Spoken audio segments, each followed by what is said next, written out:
Every organization needs agility, be it in being the market leader or trying to keep their businesses afloat during a crisis. In the year 2020, every organization is facing a crisis. As we go through a global turmoil right now, it's sad to say that many organizations shall not pass. It is said that we live in a VUCA world, one that is volatile, uncertain, complex, and ambiguous, and it takes agility to navigate through it. Many enterprises need assistance of a great partner that helps them achieve this newfound way of working. And one such person who's helped organizations to achieve their goals since the past 30 years is Sunil Mundra. He's the author of the book Enterprise Agility Being Agile in a Changing World, a well known speaker, and a principal consultant at ThoughtWorks. So, welcome everyone as I speak with him about the bits and pieces that make up an agile organization. I am your host Vishal Prasad, and this is Enterprise Joy, educating organizations to be awesome. Okay, welcome Sunil to the show. I'm so excited for you to be here.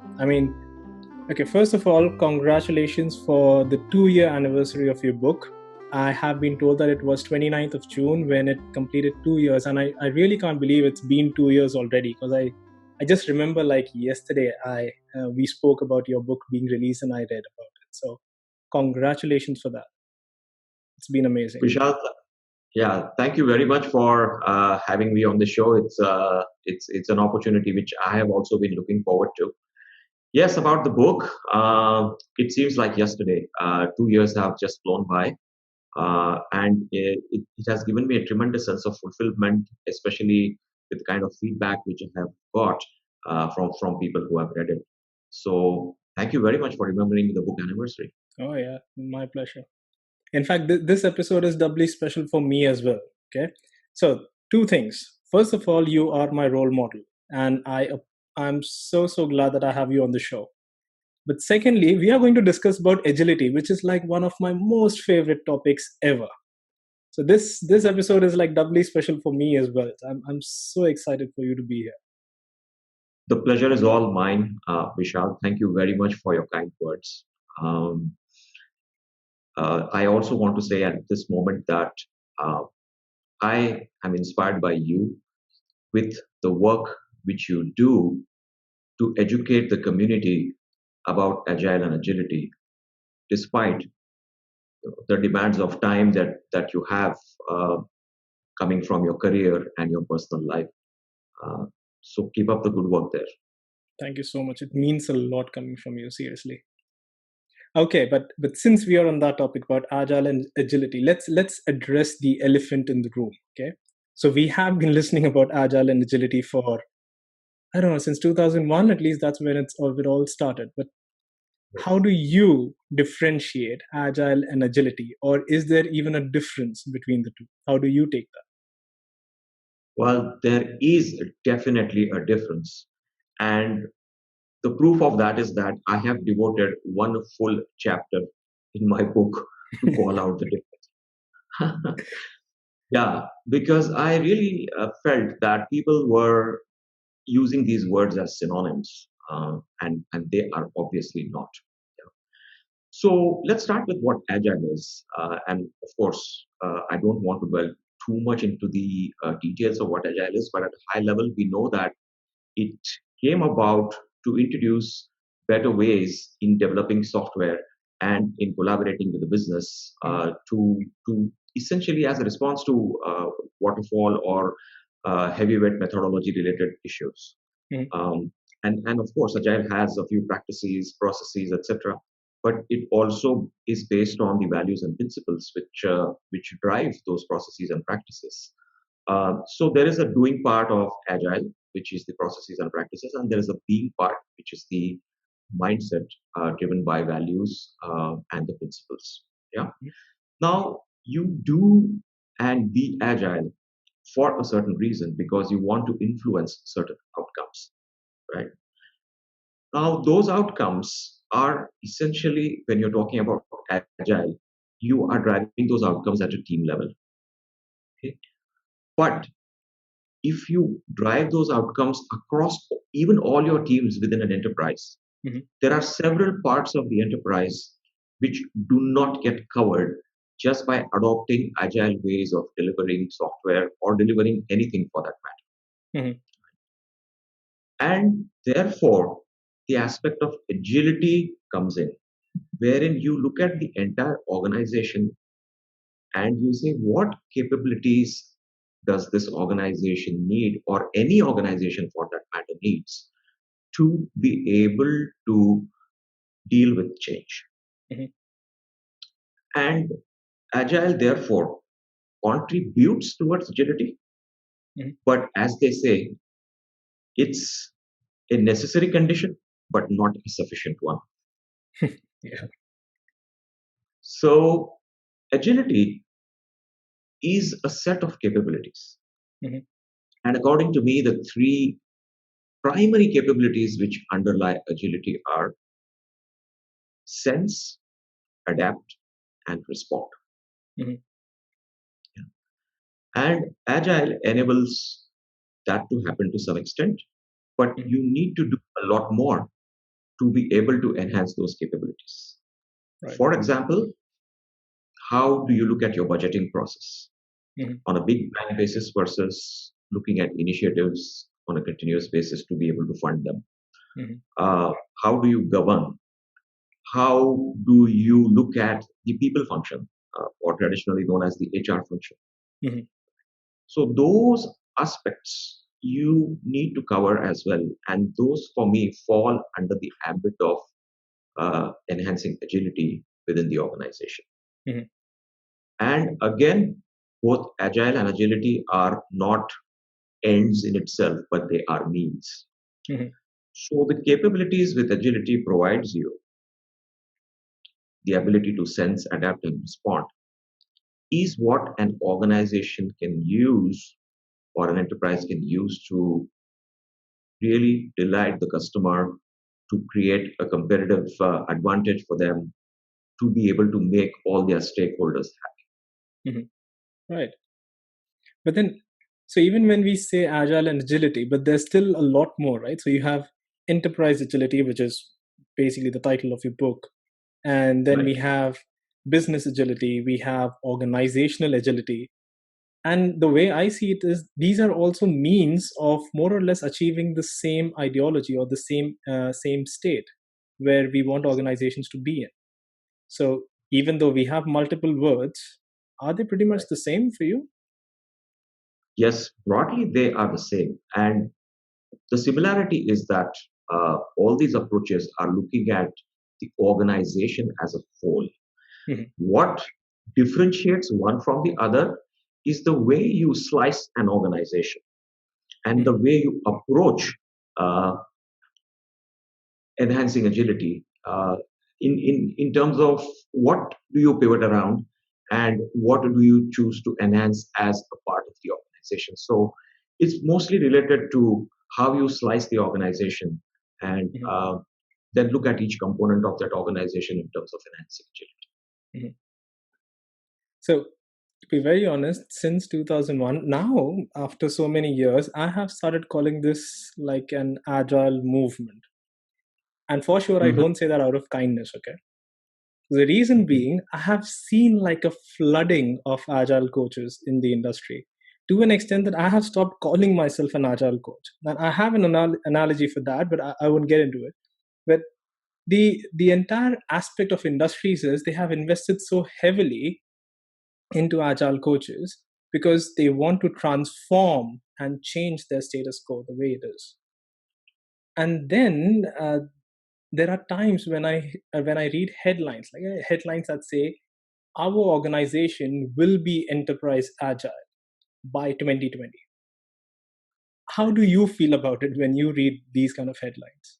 What goes in your mind? You touched upon a very important point, which I am dealing with as a challenge when I work with my clients, uh, which is that um, people see transformation as that silver bullet Mhm. to solving all their problems, and people expect magic to happen. Uh, and people think that by bringing in coaches who are experts, the problem can be solved. So, if you look at the meaning of transformation, the real meaning of transformation, it is moving from a given state to a fixed state in the future which you have envisioned. Mhm. So it's about moving from point A to point B. The metaphor which is often used for transformation is a larvae converting itself into a butterfly. Mhm. Yeah. But what we are talking about here is a you cannot fix an end date to change, Mhm. because as we will, or as I will highlight a little bit later, organizations are not closed-ended systems. They are open-ended systems, as I've said in my book, which means that you really can't predict how the organization is going to react to changes. Mhm. So putting a fixed date and working backwards is again rooted in the traditional thinking of how one treats a problem as a, a problem which is a closed-ended problem. Mhm. What I am trying to do is, when I engage with leaders, I tell them that don't think of it as a transformation, think of it as an evolution. Mhm. So you can start from where you are, and you can always improve from where you are at a point in time, which also means at a point in time in the future. Right. So this evolution part, sorry, is more important. And I think people not recognizing that. I think we are used to uh, milestones. A lot of people want to declare transformation as successful, Mhm. sadly, for wrong reasons. Mhm. Uh, People set a deadline that, oh, we want to be transformed within 12 months, 18 months. Often, anyways, these are almost impossible timelines given the size of the organization, even if you were to go from point A to point B. Mhm. But lot of people's uh, interests are in that milestone because of recognition, promotions, success being Mhm. attributed to the person driving the transformation, all of those things. And the challenge which I want to highlight, which I have seen in some organizations, is that people have come and declared transformations as successful and have moved on, but the organizations have regressed back to their original state, and then the organization have gone through multiple waves of transformation, and that has introduced a lot of change fatigue within the Mhm. organizations. Right. So the point I'm trying to make is that I think transformation is an overused word. People have not understood really the fact that organizations need to evolve and evolve continuously, and not just transform from point A to point B. Mhm. Yeah. So transform, not to transform, but rather to continuously evolve. Yes, The underlying thing still is that all of this is being driven because of change, right? So there is correct. change for whatever reason that has to happen, and that's the reason why organizations pivot their path in order to take a newer path or achieve newer goals. So change has been with us since forever, as in every organization has Yes, undergone change. The yes, only difference I see now is change has become very frequent, as in the pace of change has gone through so much of so fast that now organizations just need to keep on changing and keep up with the market, and if they can't, then they cease to exist. And that's that's pretty much what we are looking at. The pace of change has increased, and that's what we want to address with agility, isn't it? absolutely. So you're absolutely right, Vishal. Change has always been there, and organizations always have had agility, and they are alive because they have agility. I mean, I equate agility to human health. As long as a human being is alive, you have some level of health. It may not be the best, but you have you have health within you Mhm. when you're alive. And same is the case for organizations. Mhm. Point is that the pace of change has now become exponential. It's not linear. Mhm. And the challenge which organizations are facing is to keep up with that pace of change because they are not modeled to deal with that pace of change or to change itself uh, as fast. Mhm. And when that gap between the pace of change of an organization and the pace of change of the environment keeps on increasing, Mhm. that gap is known as the sustainability gap. Mhm. And if that sustainability gap becomes too high, then yes, the organization is putting itself at the risk of survival. Mhm. But you do say that change has become exponential. It's not no longer linear. But then we do have models like the Kotter model, which is 8 simple steps to change. Maybe even if it is iterative in nature, but it is still a simplistic model, which is Right. linear at least. But I am Right. a big fan of that model. I actually like the way it goes from a sense of urgency till the point where a change is introduced. But Mhm. if I keep on doing that iteratively, wouldn't that help with my agility? Again, when we come back to evolution, Mhm. when you think of evolution, right? Evolution will have at some points where the evolution is big, right? So when we look at our human history, the industrial revolutions you can pinpoint and say that yes, those were the big points of change, Mhm. right?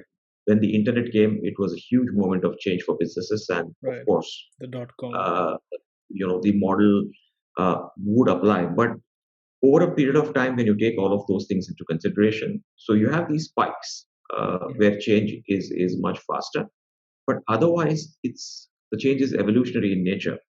Mhm. And what we have seen in the last 10 years, the kind of change that we have seen, we have not seen that change in the past 100 years as well. Yeah. So, yeah, so models would apply, but they they they may not be as linear as we would think that they would be, or at least when they were conceptualized. Mhm. So maybe people and organizations would go through some or all of those steps in those proven models of change, Mhm. but may not even realize it because it's happening so fast. Right.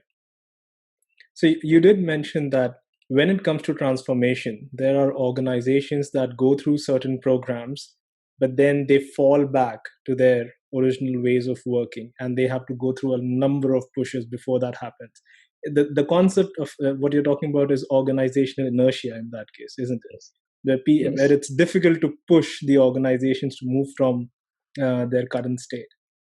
How Yes. do you Absolutely. see organizational inertia playing into this agility, or rather if I want to bring in agility, how do I get rid of this?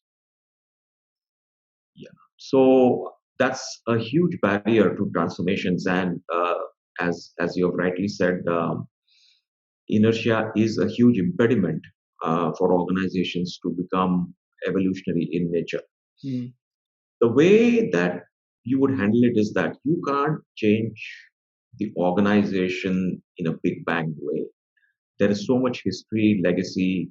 There's lots of things which are very deep rooted, and not everybody will embrace change at the same pace, even within the organization. Mhm. Yeah. So you have to introduce change in a gradual way. I am a fan of that. And I know there are some people who have taken a big bang approach to bringing in change, and they have succeeded as well. Mhm. But my hypothesis or my approach is that uh, organizations are complex adaptive systems. As I have mentioned in my book, they have a life. Mhm. And when you have complexity within a system, any intervention that you do is essentially an hypothesis. Mhm. You will not know until you try it out as to how that organization is responding to that intervention. Mhm.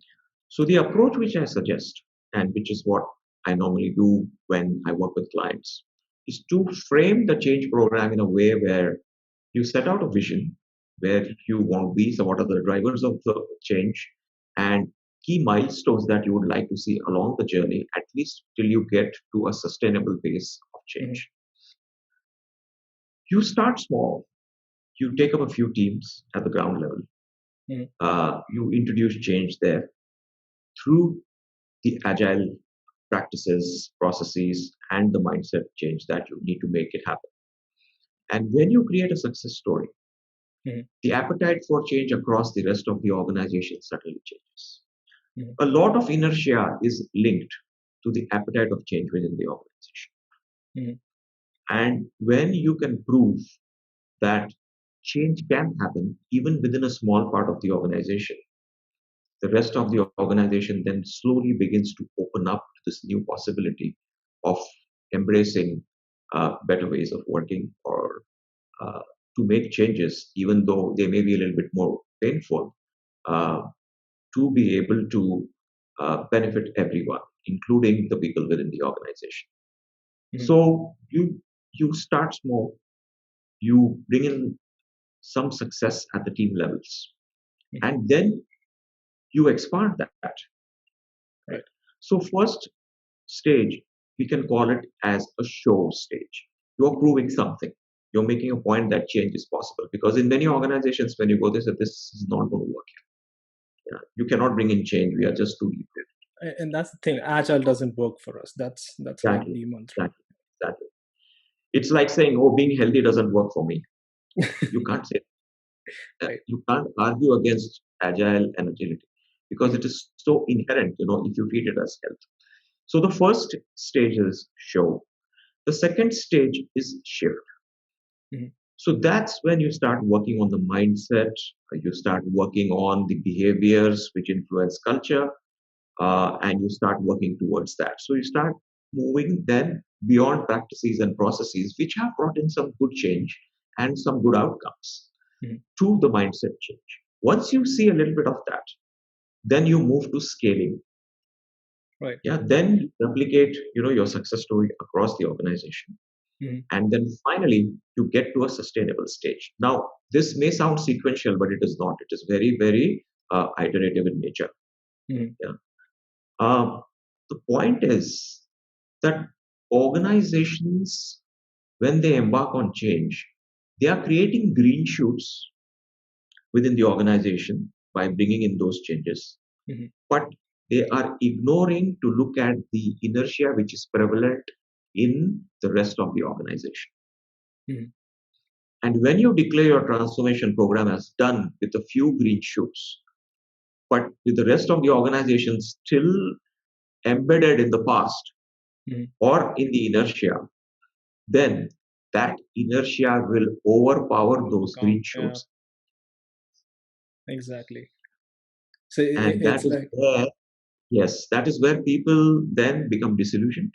Mhm. People believe that agile does not work for us, and then somebody else comes and does the same thing. Mhm. I know I work for an organization which is one of the probably the best known business consulting firm in the world, Mhm. and their IT organization, when I was there to help them with their change program, they called it transformation, by the way, which is a different point. That they were in their fourth wave of transformation, and the first wave happened in 2006, 2007. Wow. But this thing about where you say that if there's more inertia compared to some departments who may have changed, for example, and these overpower them, it sounds like that story of the monkeys, right? Where one monkey tries to grab the banana from the top, and the others pull that monkey back down. But Yes. there must be something that is going in everyone else's mind. Maybe so. The story of the bananas is that every time a monkey goes to get the bananas, the others get electrocuted, and that's why they pull the others down.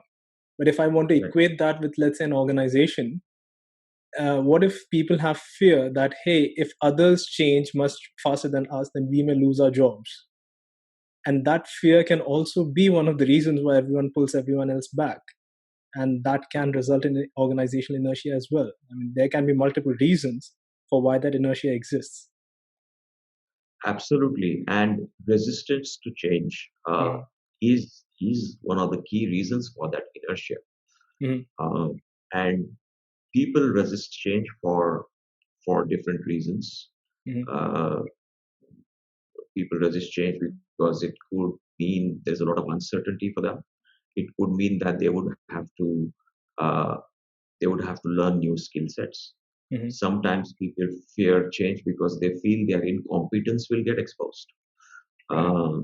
There are multiple reasons why people resist change, and this is where I think involving people in defining the need for change, making them a part of that process, that thinking process, when you create a change program, giving them a voice on the table, that Mhm, becomes very, very important. And really to understand the concerns of the people and to address them. And mhm. this is one of the key roles which leaders need to play when they are embarking on making change. Right. So actually, last year we had the Agile India conference. So they had an Agile coach camp, and that was Hmm. one of the best experiences for me because you have these qualified and highly appreciated coaches who are present there. We have Shane Hasty and Woody Zool, and Yeah. I mean, you can talk about the biggies, and they were present. Yes. And Woody Zool at that time was discussing about organizational inertia, and I, Hmm. being myself a little bit of evil in that sort, I simply said during one of the sessions that we invest in agile coaches so much, and we want agile coaches to help organizations move and become better. And let's say that we are capable of doing that. So we enable organizations to move towards better ways of working in, let's say, 10 years, Hmm. right? In 10 years. But then let's see the contrary of that. What if, and this is a hypothesis, what if all agile coaches cease to exist? Right? We don't exist anymore. In that Hmm. case, the organization will crumble under its own inertia and probably go out of business in the next 5 years. So, I mean, the stories of Blockbuster and Nokia and so many other organizations which have seen that happen. But when Yes. that happens, and when the organizations who have this way of working, which is not appreciated by, let's say, the customers or the people, if they cease to exist in the next 5 years, then all the organizations which will exist will be great places to work. Why can't we just do that? I mean, if it's evolution, why can't it just be survival of the fittest and let the others just perish? Doesn't that be something that we can do? I know it doesn't sound very great, but isn't that an option? Um, for me, personally speaking, uh, it is not an option. Okay. Right? When you made the statement that what if all agile coaches were to go away? Mm, Again, I give a lot of examples about human health, right? And I'm going to again come back to that. mm, It's like saying, what if all the doctors go away? Or right. what if the doctors choose only to focus on those patients who are young and healthy Mm, and just leave the others uh, to die a death for themselves? I can't imagine that. right. I think there is always hope. Mm, Uh, uh, and if there is willingness within the organization to make a change, mm, then yes, it is our duty to see what best we can do. Again, the same approach like a doctor. You may be the best doctor in the world, but if the patient comes to you at a very late stage, at a terminal stage, and you can't do much about it, and the patient passes away, mm, well, it's not a good outcome at all. But right. the point is, as a doctor, you never gave up. You Mm, still did your best. yeah. Yeah. So that's exactly how I would approach an organization, uh, Mm, which which is deeply rooted in inertia or which has big problems. But mm, as long as they show an inclination to change or to improve or to enhance agility, I am more than willing to give my best shot at mm, bringing in change in such organizations. great. Since you spoke about doctors and the terminally ill patients, I remember Elizabeth Kubler-Ross curve, like the curve, it's actually the grief, how the stages of grief. But in the recent past, it has been seen that that's what we see with management as well. So change management, we see people go through that same curve again. And the same thing as you Mhm. said, like the bigger the change, the deeper the depression. And then it basically depends how easily people can overcome that, or it turns into a crisis, one of the two things that you can have at the end. So these small Yes. iterative changes or the evolution path is something that helps people to accept these things readily, or at least in a simpler way compared to something else. Yeah. Yeah, and that risk of getting stuck in that curve when you're like really low at the lowest point in that curve Mhm. is something where again leadership plays a very big role, and I think coaches can help a great deal in reassuring leaders that yes, we can come out of this, Yep, because absolutely. otherwise at that point it's all gloom and despair. It seems like all is lost, and it seems like a very chaotic situation. Mhm. But if handled well, and if leaders have the conviction, Yep, uh, organizations definitely can come out of that low point in that the low curve. point. Absolutely. Okay, so since we equate this with health, we do know that agility is something that have existed in organizations like forever. Let's say since the first industrial revolution. But its definition and its usage, or the way it is uh, now being conceived, is different. That has changed over time. How do you see this change, or how have you seen this change happen since, let's say, the very beginnings till 2020? How has that been for you? So, if you look at the history of businesses, right, uh, in a true sense, businesses really understood uh, how to scale only during the second industrial revolution. Mhm. And one person who actually drove a lot of that and is really responsible for the success of the second industrial revolution that we saw, which brought in so much prosperity, Mhm. especially in the western parts of the world, is Mr. Frederick Taylor. Mhm. And he wrote these principles of scientific management. Yep. Uh, and based on those principles, organizations master manufacturing, Mhm. and organizations also learn how to scale and become big. Right. Um, but Frederick Taylor wrote his principles which were meant to be applied in a context of manufacturing. Mhm. And what does that mean really is that it is driven by machines. Mhm. People are enabling those machines to produce some output, right? And you are doing something very repetitive. You are producing exactly the same thing in Again and mass again. quantity, Yeah. right? Mhm. So people were actually not doing as much cognitive work when they were working on machines. Mhm. And that's when Frederick Taylor recognized that bit, and he said, and this is his key tenet of his principles of management theory, is that the thinker and the doer should be separate. Yeah. He did not want the worker on the machine to worry about anything else except to produce the part which he or she was supposed to work Right. on as part of the process. You could have knowledge embedded in the process, Mhm. and the worker was just an enabler rather than a driver of outcomes. So what that led to is creation of hierarchies. So to manage the doer came the thinker, to manage that thinker came another thinker, right? So then you have the manager, the senior manager, the assistant vice president, and so on. Mhm. So somewhere uh, the thinker doer separation got convoluted, Mhm. and we created these multiple layers that we see within organizations, which have led to slowing down of decision making. Second, is the creation of silos because Taylor emphasized, among other things, efficiency as well, which is important because if you are making the same thing over and over again, you want zero process variation, and even within the specializations, you want to emphasize on efficiency. So Right. silos got created, and that worked.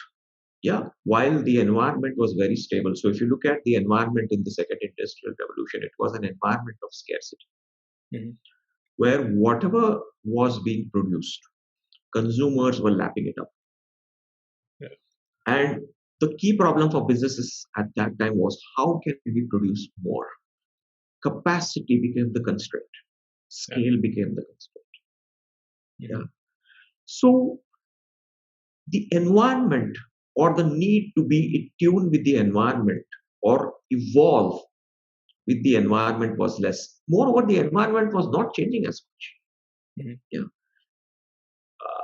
But but that has changed when the third industrial revolution happened, right? Internet came and suddenly entry barriers fell off. I mean, earlier you could have physical presence, and that would create entry barriers for businesses, right? For example, if you're a retail store in a country and if you had 100, 200 stores, for somebody to come and compete with you, they would have to build similar number of stores or even more to do that. Exactly. Yeah.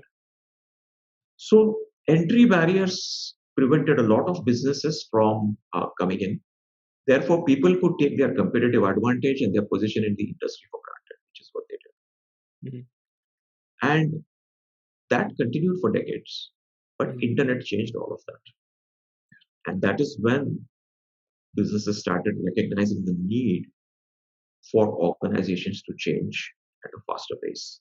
Mhm. But they were modeled in such a way, they were modeled as closed-ended systems. Right. And therefore, they were finding it difficult to change, and organizations still continue to be modeled as Mhm. that. And that does not equip or enable the organizations to change at all or to change at a faster pace. So, if you look at the new age organizations which are doing well in terms of making their customers happy or even their stock market performance, yeah, Mhm. they have very little or no inertia of that past, Mhm. and they have modeled themselves to evolve continuously. So, like I said earlier, agility organizations will always have, and they've always had also, otherwise, they would not survive. Yeah. But the need for higher level of agility is there today because of that exponential pace of change which is happening in the environment, and any organization which is not able to keep up pace with that Mhm. uh, will will risk uh, uh, will risk its survival. Yeah. I mean, yeah. So we call this as the VUCA world, right? So it is volatile, it is uncertain, it is complex, and it is ambiguous. And unless you have enough agility to kind of navigate through all of this, it's going to become difficult. So you do speak about the complex adaptive system. That's the nature of organizations, how they evolve. Uh, Yeah. but the term complex itself is misunderstood a lot of times, right? So not everything is complex, but lot of knowledge work is complex. So what is this complex that we speak about? Confession here, Vishal. Uh, Even before started studying complexity, Hmm. I used to use the words complicated and complex as synonyms. I used to as well. Before I came to know about it, I used to as well. In fact, I used to think complicated is more difficult than complex. That used to be my understanding at one point of time. Yeah, yeah. So the eye opener for me was the Kahneman framework. Mm. We do not have much time to get into that depth, but I urge listeners to explore that. The framework was created by Mr. Dave Stone, and it has essentially four areas. They are not quadrants, but the two important areas which I found extremely profound and insightful are the domain of complicated and the domain of complex. Hmm. Yeah. Complicated essentially is a system which has fewer parts and fewer unknowns around it. Mhm. It's a problem which is been solved in the past, and it's a problem which is solvable. Only thing is, you need an expert to come and solve that problem. Right. So it's like saying, okay, I need to redo my house. Yeah, I need to do some interior decoration. So you need to call, the designer, the architect, the interior decorator, who will then look at things and advise you what is the best thing to do. Where is it that you can change your light? Where you cannot do that? What about the plumbing? All those kind of things, right? Where you need an expertise, but it's a solvable problem. Mhm. Complexity happens where there are too many unknowns. Yeah. Yeah, it's a system which is interacting much more with the environment as compared to a closed-ended system wherein the interaction with the environment is far less. Mhm. Okay? So let's take a complicated system, a wristwatch. Yeah, Mhm. it is a complicated thing, right? I mean, there is some engineering in that, which you need some expertise to manufacture a watch. Yeah, and Swiss then it engineer. works. And yeah, regardless of what is happening in the environment, it is oblivious to that and it continues to function, Yeah. right? Or take for that matter the car, except for the tires, right, which actually are interacting with the environment. The rest of it, it doesn't get influenced by what is happening in the environment. Mhm. Right? But complex systems are always interacting with the environment, and there is a lot of unpredictability uh, in terms of how they respond to change or Mhm. how they emerge. So one of the core properties of complexity is emergence, which means Mhm. that you really cannot predict what's going to happen the next month. Okay? Yeah. So any living organism, including humans, and any socio-economic system, they all fall under the category of complex adaptive systems. Right. Just to look at a simple example of, say, weather. Mhm. You know. Now, weather is essentially based on 4 or 5 variables. There is air pressure, there is humidity, there is wind, there is precipitation, and I think there is one more there. Mhm. But look at this.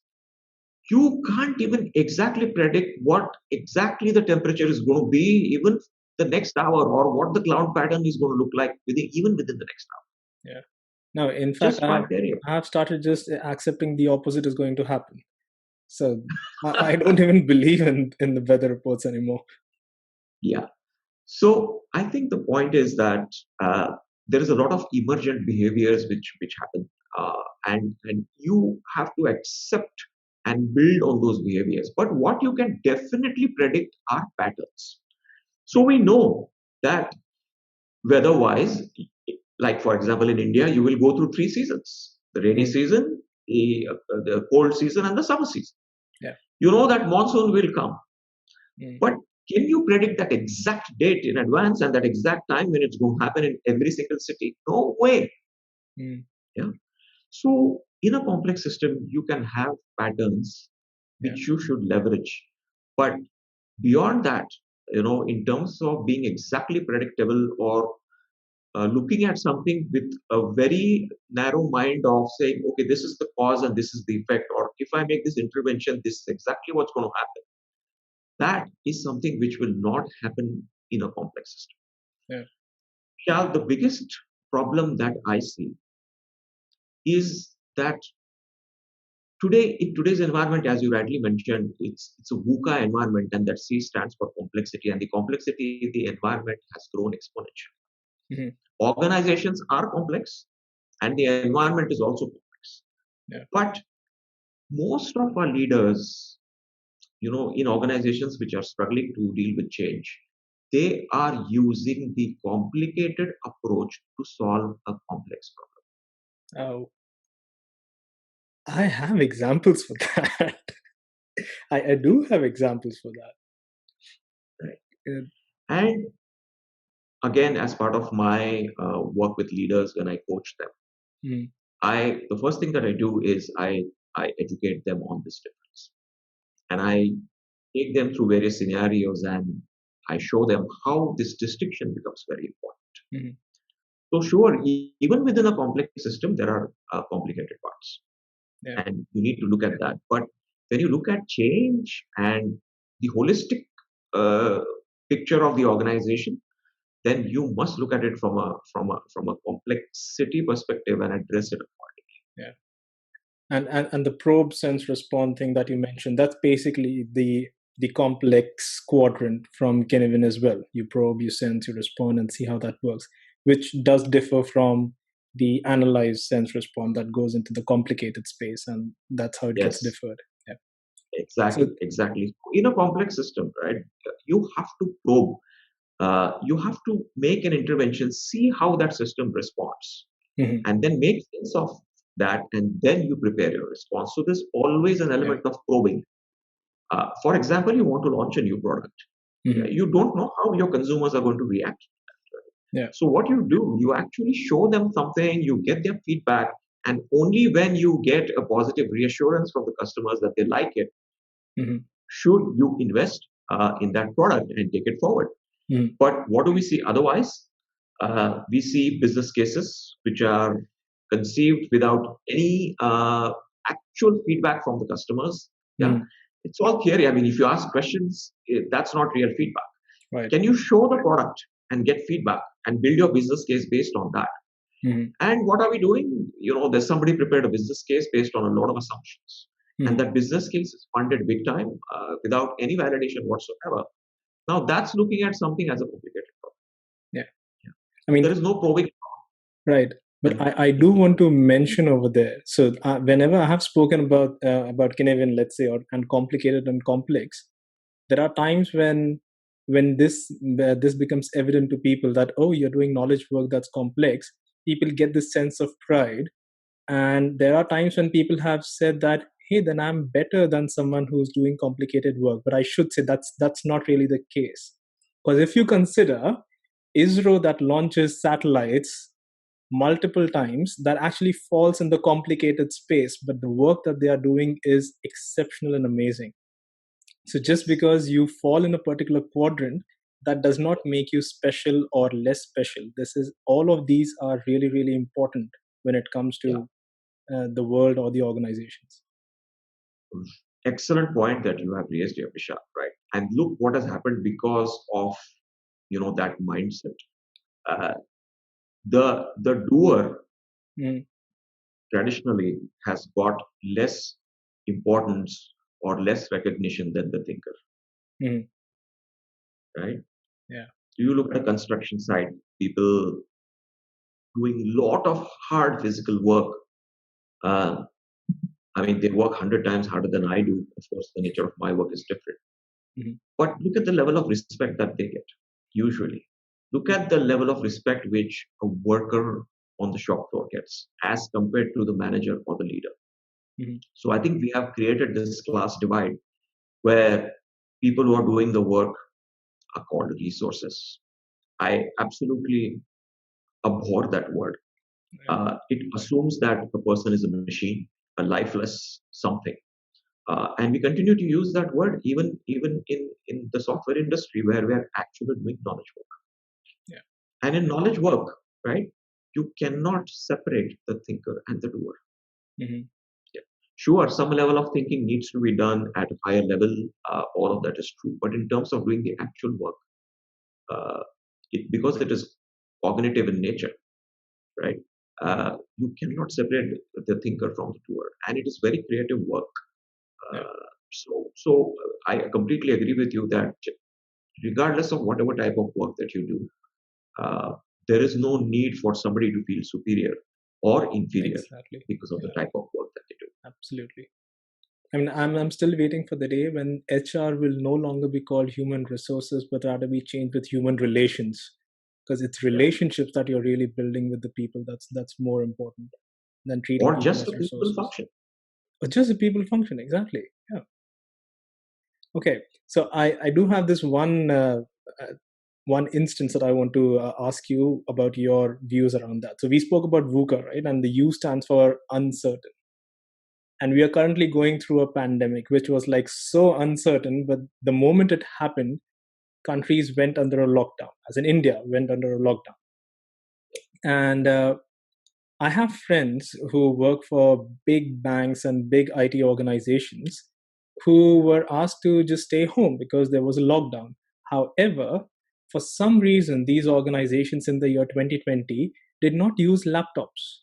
They still had desktops working in their organizations, and these people used to go every day to their office. I mean, I like the I like the mentality that you will work only when you're in office, and once you're home, you're done, which is not a bad mm, thing. mm, However, because of the pandemic and this uncertainty, there was no good business continuity plan, and people just stayed home and they couldn't work, and organizations uh, just stopped churning value.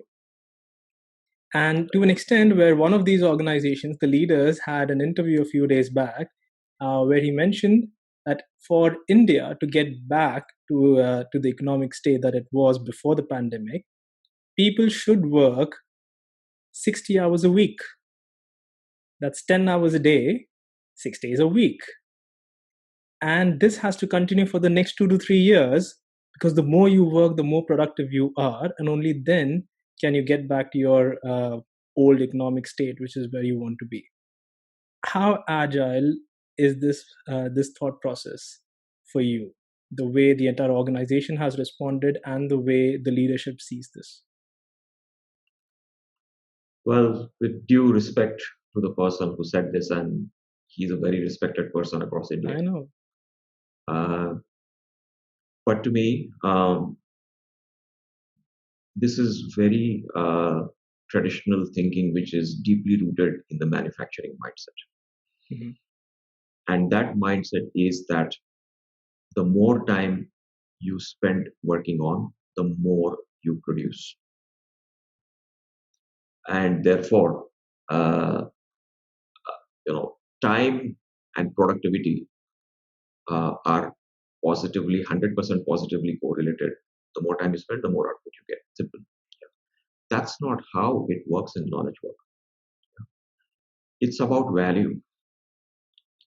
It's not just about the output. Sure, output is important, but Mhm. where is the focus on value? It's like saying a 200-page book is more valuable than a 100-page book. Need not be, right? Just because you have more pages. So this mindset of more is better Mhm. and bigger is better, Mhm. yeah, that again comes from this traditional mindset.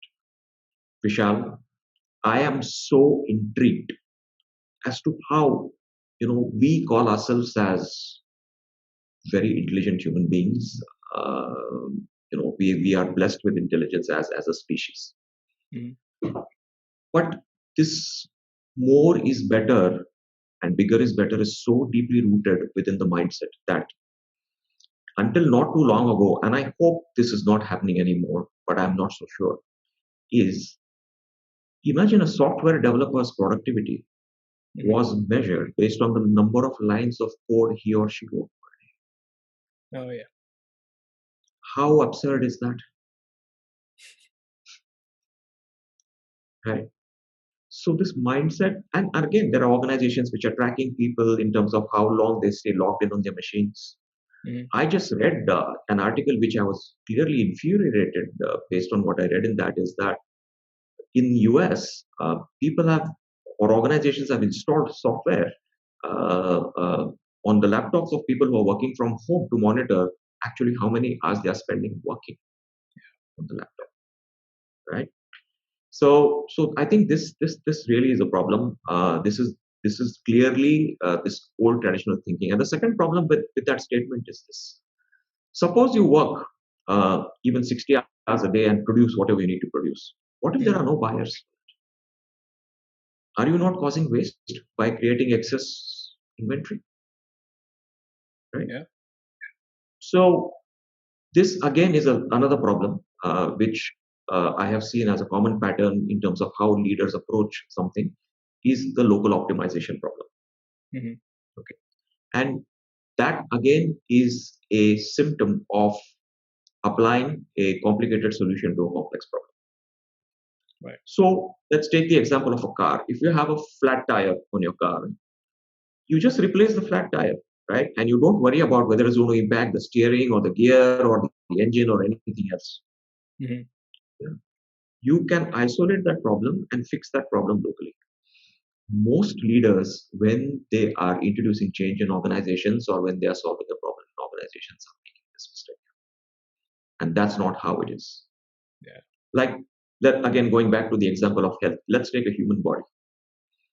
Even if a surgery is being performed on your hand, Mhm. yeah, the doctor is monitoring your heartbeat, your blood pressure, your other signals throughout your body.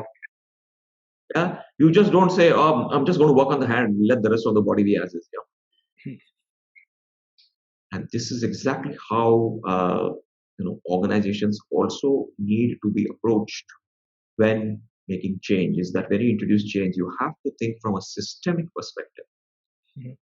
which is again a better way to deal with complexity uh, as compared to just locally optimizing things.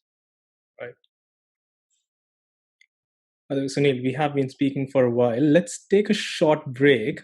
But this thing that we have been discussing, when we come back, let's talk about the significance of leadership when it comes to agility. And even though we have so much of knowledge, how do organizations still, or which portions of agility or agile knowledge do organizations take up?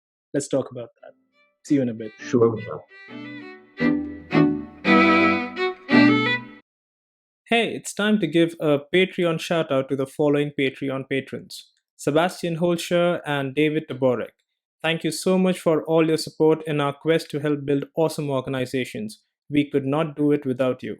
And for those of you wondering how you might get your own Patreon shout out, well, become our patron on patreon.com/enterprisejoy and support us.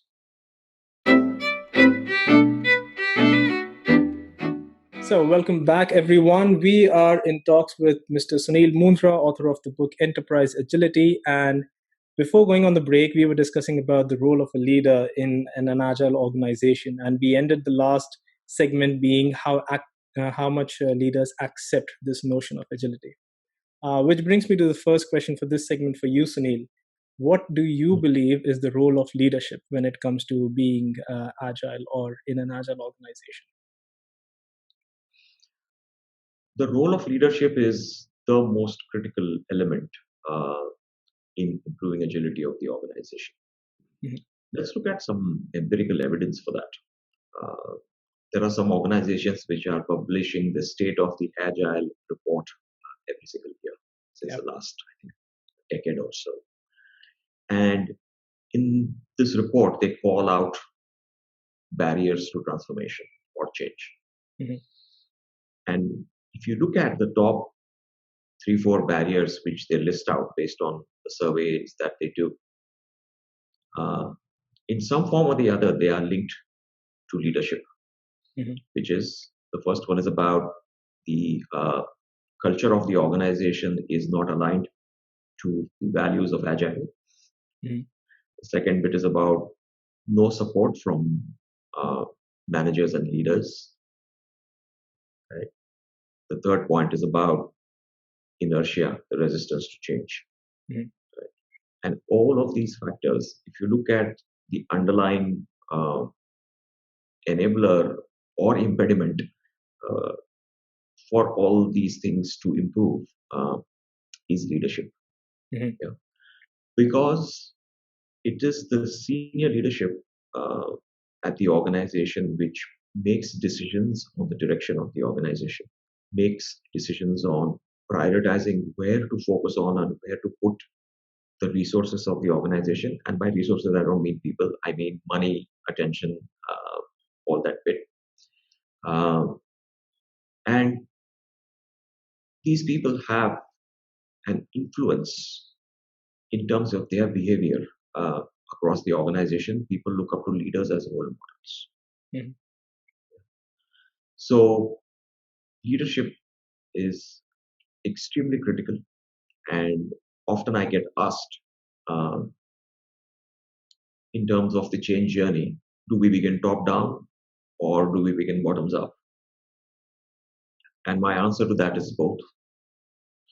At the bottom up level, you introduce the agile ways of working. Mhm. Yeah. At the top, you really need to focus on leadership behaviors and mind shift. change that needs to happen with the leaders. And then finally, at some point, both of these come together Yeah. and then create that impact.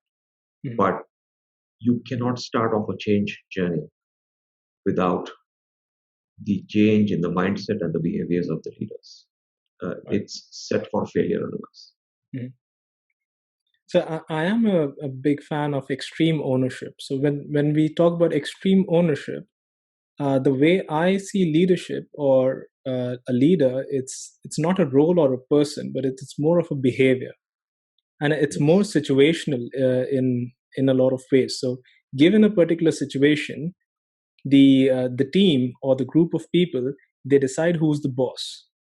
I do understand if I call someone the boss, it may bring out a different notion. But what I basically mean to say is that they believe that the decision should come from a particular person, but that particular person may be different based on the situation. So whoever is Mhm. the best possible person to make a decision at a particular point of time, everyone else just becomes a good follower and looks up to that person. So in order for you to be a good leader, you have to be a good follower as well, and that's a premise for situational leadership. And the way Absolutely. I see leadership is more behavioral. It's not a person, but it's a behavior that one has to imbibe. How do you Right. see that? Completely agree. Behavior is something which is influencing the mindset and culture across the organization. And as I said, leadership behaviors are being watched by everybody in the organization. And because of the role modeling bit, the behaviors become important. Mhm. But coming to the decisioning point of view or decision making point of view from a leadership perspective, Mhm. um, the traditional way of making decision is that because of my seniority and my experience, my views matter and yours don't. Mhm. And what I think and I say is the right thing to do. So it's about that. It's a sense of entitlement, a sense of privilege, Mhm. which leaders have when they say this I need to make this decision because I know better than you do. Again, rooted in the thinker doer separation, that Right. the doer doesn't matter. Mhm. But in today's world, as we said, the thinker and the doer cannot be separate. So ideally, a lot of decision making needs to be closer to the context or with the people who are closest to the context. Mhm. Yeah. But there are some bigger decisions which people with greater influence across the organization need to make. Mhm. And I think the point there is to take inputs from people on the ground, not make assumptions about what you know. Mhm. Get a reality check of what's happening on the ground, Mhm. what's working, what's not working, what is the context, etc. And then, based on your experience and knowledge, and the fact that you see a much bigger picture than maybe somebody on the ground can see, you make that decision. Mhm. What you have done in the process is given a voice to the people who are closest to the ground, and you have actually considered their input in making your decision. So Right. that is how decision making needs to be different uh, in an agile organization or an organization with greater agility as compared to those rooted in traditional ways. I mean, I can't even think anymore that the number of years of experience or seniority makes any difference with the kind of decision. So just yesterday, Mahesh Lal. So Mahesh and I, we are good friends. We were speaking yesterday, and we were talking about, hey, you know what, the amount of experience that we have gathered in 10 years, someone Mhm. who's, let's say, 15 years experience right now, maybe the amount of information that the two of us have because of the way the information age is changing is pretty much Yes, the same. So we are pretty much at the same level of experience. But that also yes, means that when we have 15 years of experience, that will be right. equivalent to someone who has 7 years of experience, because the amount of knowledge they would have gained and the experience they Yes, would have faced would have exponentially increased. So yes, this thing yeah, about seniority and experience, it's that gap is just closing in every day. So it it, is. it doesn't even make sense that someone who has to be senior has to make a decision. You can have someone who's like fresh out of Right. college, but their knowledge is just too is much better than what Exactly. you have. That's possible. Exactly. Exactly. So it's about the knowledge, which is the latest knowledge, and also the relevance of the experience. I mean, you could Yeah. be coming from a manufacturing background, and if you're put to manage knowledge work, Mhm. you have to undergo a steep learning curve before you can say that yes, I can meaningfully contribute to decision making.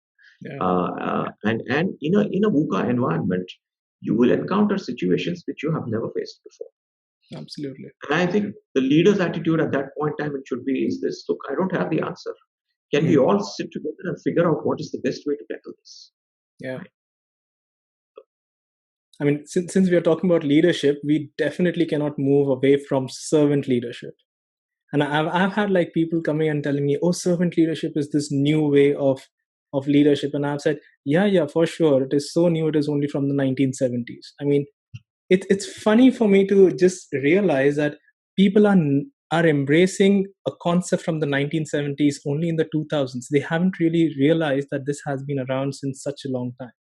And I have seen this in other ways also. So I do this presentation called "You Were Never Waterfall," which is basically just presenting the 1969 paper from Vincent Royce and giving some clarity about what waterfall was, at least in his mind. Mhm. Mhm. And when I speak about one of the principles being involve the customer, people are just shocked because they believe that this principle came from the manifesto, which was 2001, which is no, this has been around since even before 1969. It was just presented in 69. So for me, this entire, I know we are digressing a little, but there are all of these theories which are way old, and these are like good applications of how management and leadership are supposed to work, but we are just realizing it now, that or other people are Yeah. learning about these things now. I mean, for me, these are things that we should be learning in college. Our syllabus should change. We won't go there right now, but this is exactly where we are seeing the knowledge gap. So servant leadership, how important does that become when it comes to accepting agility in organizations? Let me address the customer part first, Vishal. I think that's Mhm. an important one for me to talk about. Then, of course, I'll talk about the servant leadership. Mhm. I think, as I said during the second industrial revolution, uh, customer did not have a voice on the table. Customer purchased whatever the organization produced, and I think that is the reason why, even though the customer concept was there, it was never embraced because people Mhm. took the customer for granted, could take the customer for granted, and the customer had limited choices. Mhm. It was all about fulfilling needs rather than getting into an overall experience, which is Yeah. what today is. Uh, so, so now with customers having more choices, and especially with the internet coming in, and how that has given the customer a lot of choices, a voice with respect to having a say in the social media, uh, and essentially being able to engage directly with the organization, which Mhm. customers in the industrial revolution number two could never think of Oh doing. yeah. They only had to engage with the distributor who provided the good or the service, Yeah. never with the organization. Right? So I I think think. that mindset of taking the customer for granted is still unfortunately prevalent in some organizations. They think they know what the customer want, but they're never really close to understanding the customer's pain points. Yeah. Or many organizations just focus on the happy path for the customer. The alternate scenarios, etc., are not catered to. And if something goes wrong, the customer is left in a loop. Mhm. That's really one of the areas which, again, is a challenge when I work with organizations when they are undergoing change. Yeah. Right? So that's just one point I wanted to But highlight and bring I up. think I've told this to you before, right? That Twitter for me is like the ultimate customer support system. I mean, I couldn't have even imagined about this in the second industrial revolution, but today I don't even bother to go on the telephone numbers and the email addresses on their website. It's always Twitter. If I have to complain, it's on Twitter. Yep, and they better attend to that because the whole Yeah, world they is do. seeing that complaint, Yes. right? Uh, uh, Well, uh, so unless it's a government organization, they don't reply. They uh, never reply. well, let's just leave that apart. Let's leave monopolies apart. Yeah. But I Okay. think where there is competition, they are bound to pay attention to a customer complaint, Yeah. especially if it's on Absolutely. social media. But it's just available to everyone. See, so the power equation has completely shifted. Today, the customer is more powerful. and Yeah. organizations are slowly beginning to recognize that. But that recognition is coming slowly and painfully. Mm, Um, so that's about the customer. On servant leadership, yeah. mm, See, again, this goes back to that sense of entitlement, that I am the thinker, so I can tell you what to do. Yeah. So there is no question of servant leadership. It's, as we say, command and control. Right? mm, I command that you do this, and you just do that. And that mindset is still, uh, prevalent in many organizations. But servant leadership is exactly the opposite of that, which means that you are putting the needs of a team over your own needs as a leader. Yeah. And what you believe is that if the team becomes successful in achieving their outcomes, you as a leader obviously will become successful. mm, So your success as a leader, it is tied to the success of the team. And what servant leadership means is that you are doing whatever it takes to help the team become successful. mm, So leaders ask me when I coach them on this, okay, but what does it mean in terms of our behavior? And I tell them, you start off with just one thing, is to ask the team or the people you are interacting with, please tell me, what can I do to help you perform your job or your role better? mm, And when they highlight impediments or lack of skills or whatever that might be, which they think if that is addressed, it will help them perform better. mm, The leader, because of his or her capability to influence uh, things which happen within an organization, this leader is well placed to remove those impediments or to provide the necessary trainings, the other resources which the team might need to help them to perform their job better. mm. And to me, this really is the essence of servant leadership. Yeah, absolutely. Absolutely. So with this newfound meaning, okay, with leadership and uh, how does this change the management activities? And when I say management activities, this is purely the activities and not the management as a group or manager as a person. How does this change the management activities? And I do understand that a lot of this has to be trust based. So trust becomes like an intrinsic value. So you trust your teams that hey, they have the right skills or they have the ability and capabilities to do something, and that's why you're asking them, tell me what I can do to help you, rather than telling them exactly what they're supposed to do. So a lot of this is trust based.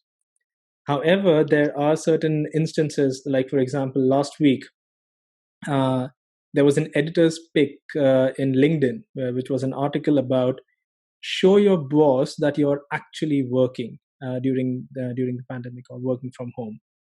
Or even the gentleman who suggested that we work 60 hours a week, there was another statement that was made where he said, especially when it comes to Indians, we are not very disciplined with working from home.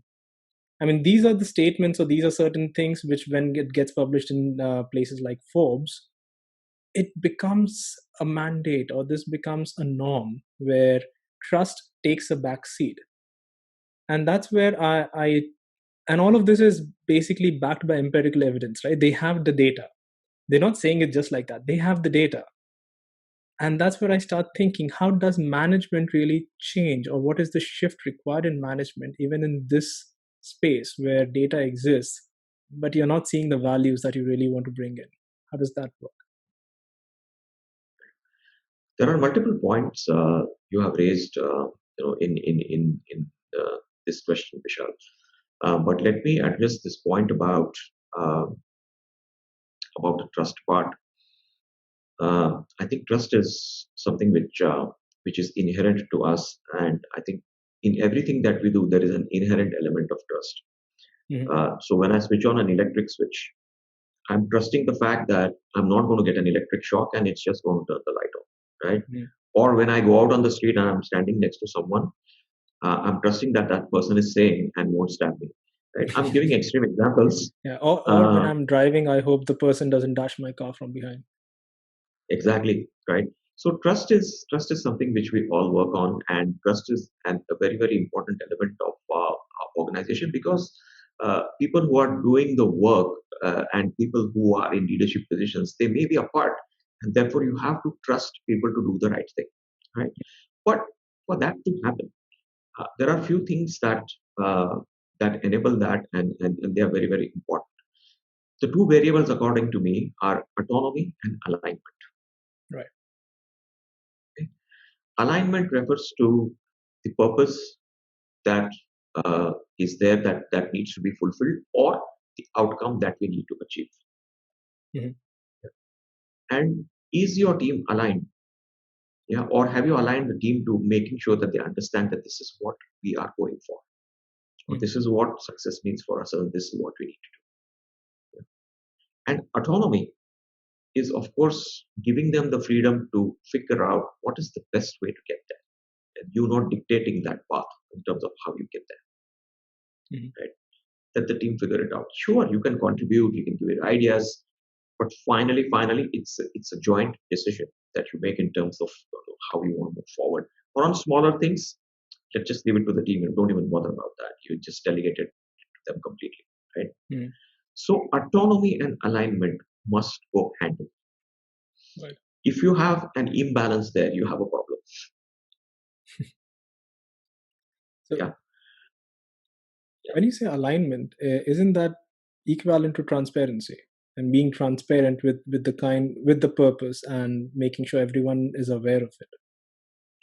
It's not just aware, Vishal. Mhm. Transparency and visibility again is very important.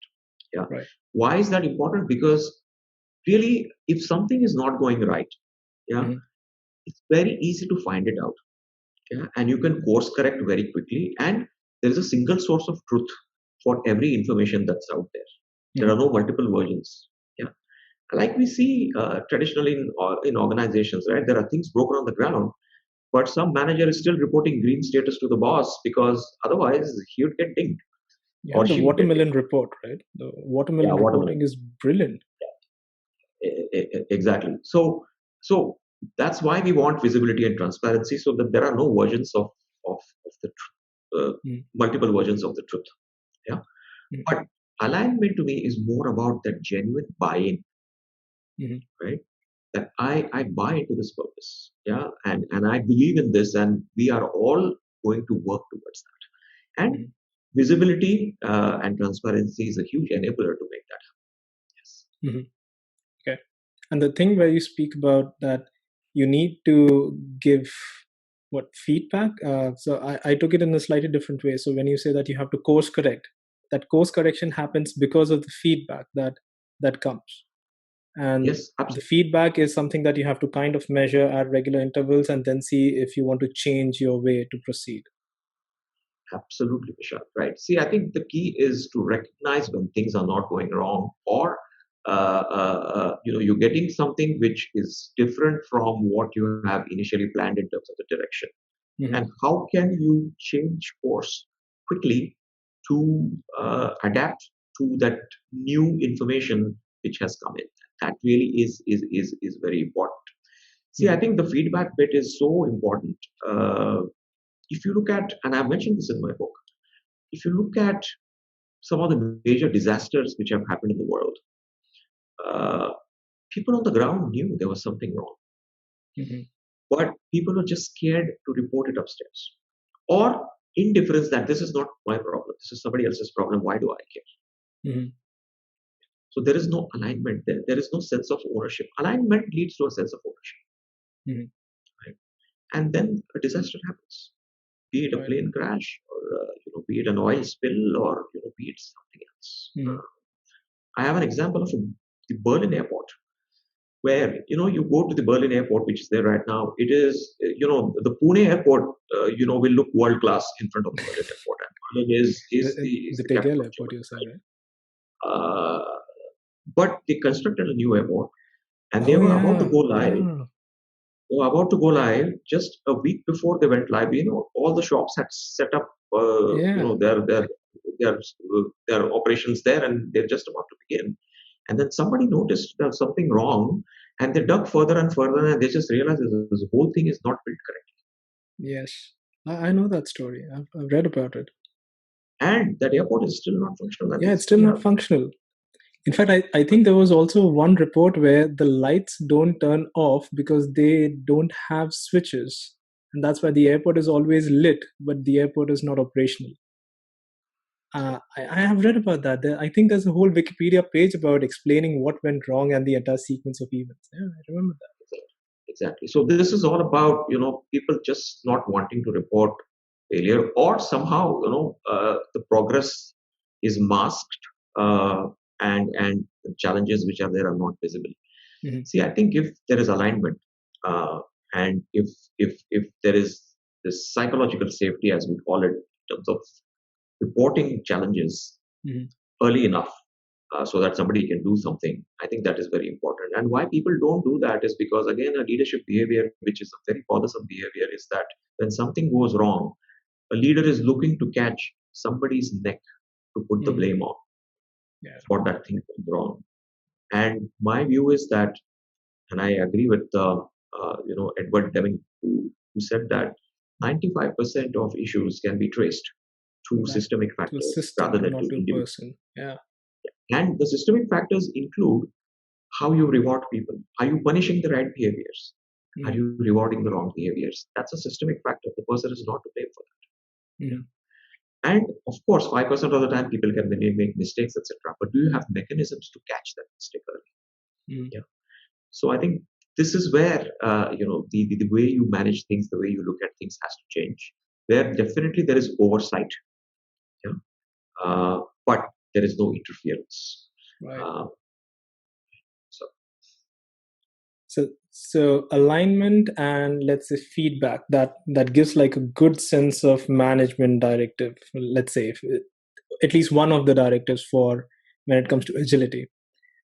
The alignment, especially, I'm trying to link it with that is also having alignment in a kind of a mindset or a mental model and a cultural aspect of organizations and of individuals, right? So unless everyone has that similar mindset, then the organization has some way, some culture that they have defined for themselves, this alignment does not happen. So these two yeah, aspects, and we speak about mindset and culture a lot when it comes to agile, but this is highly important when it comes to having agility.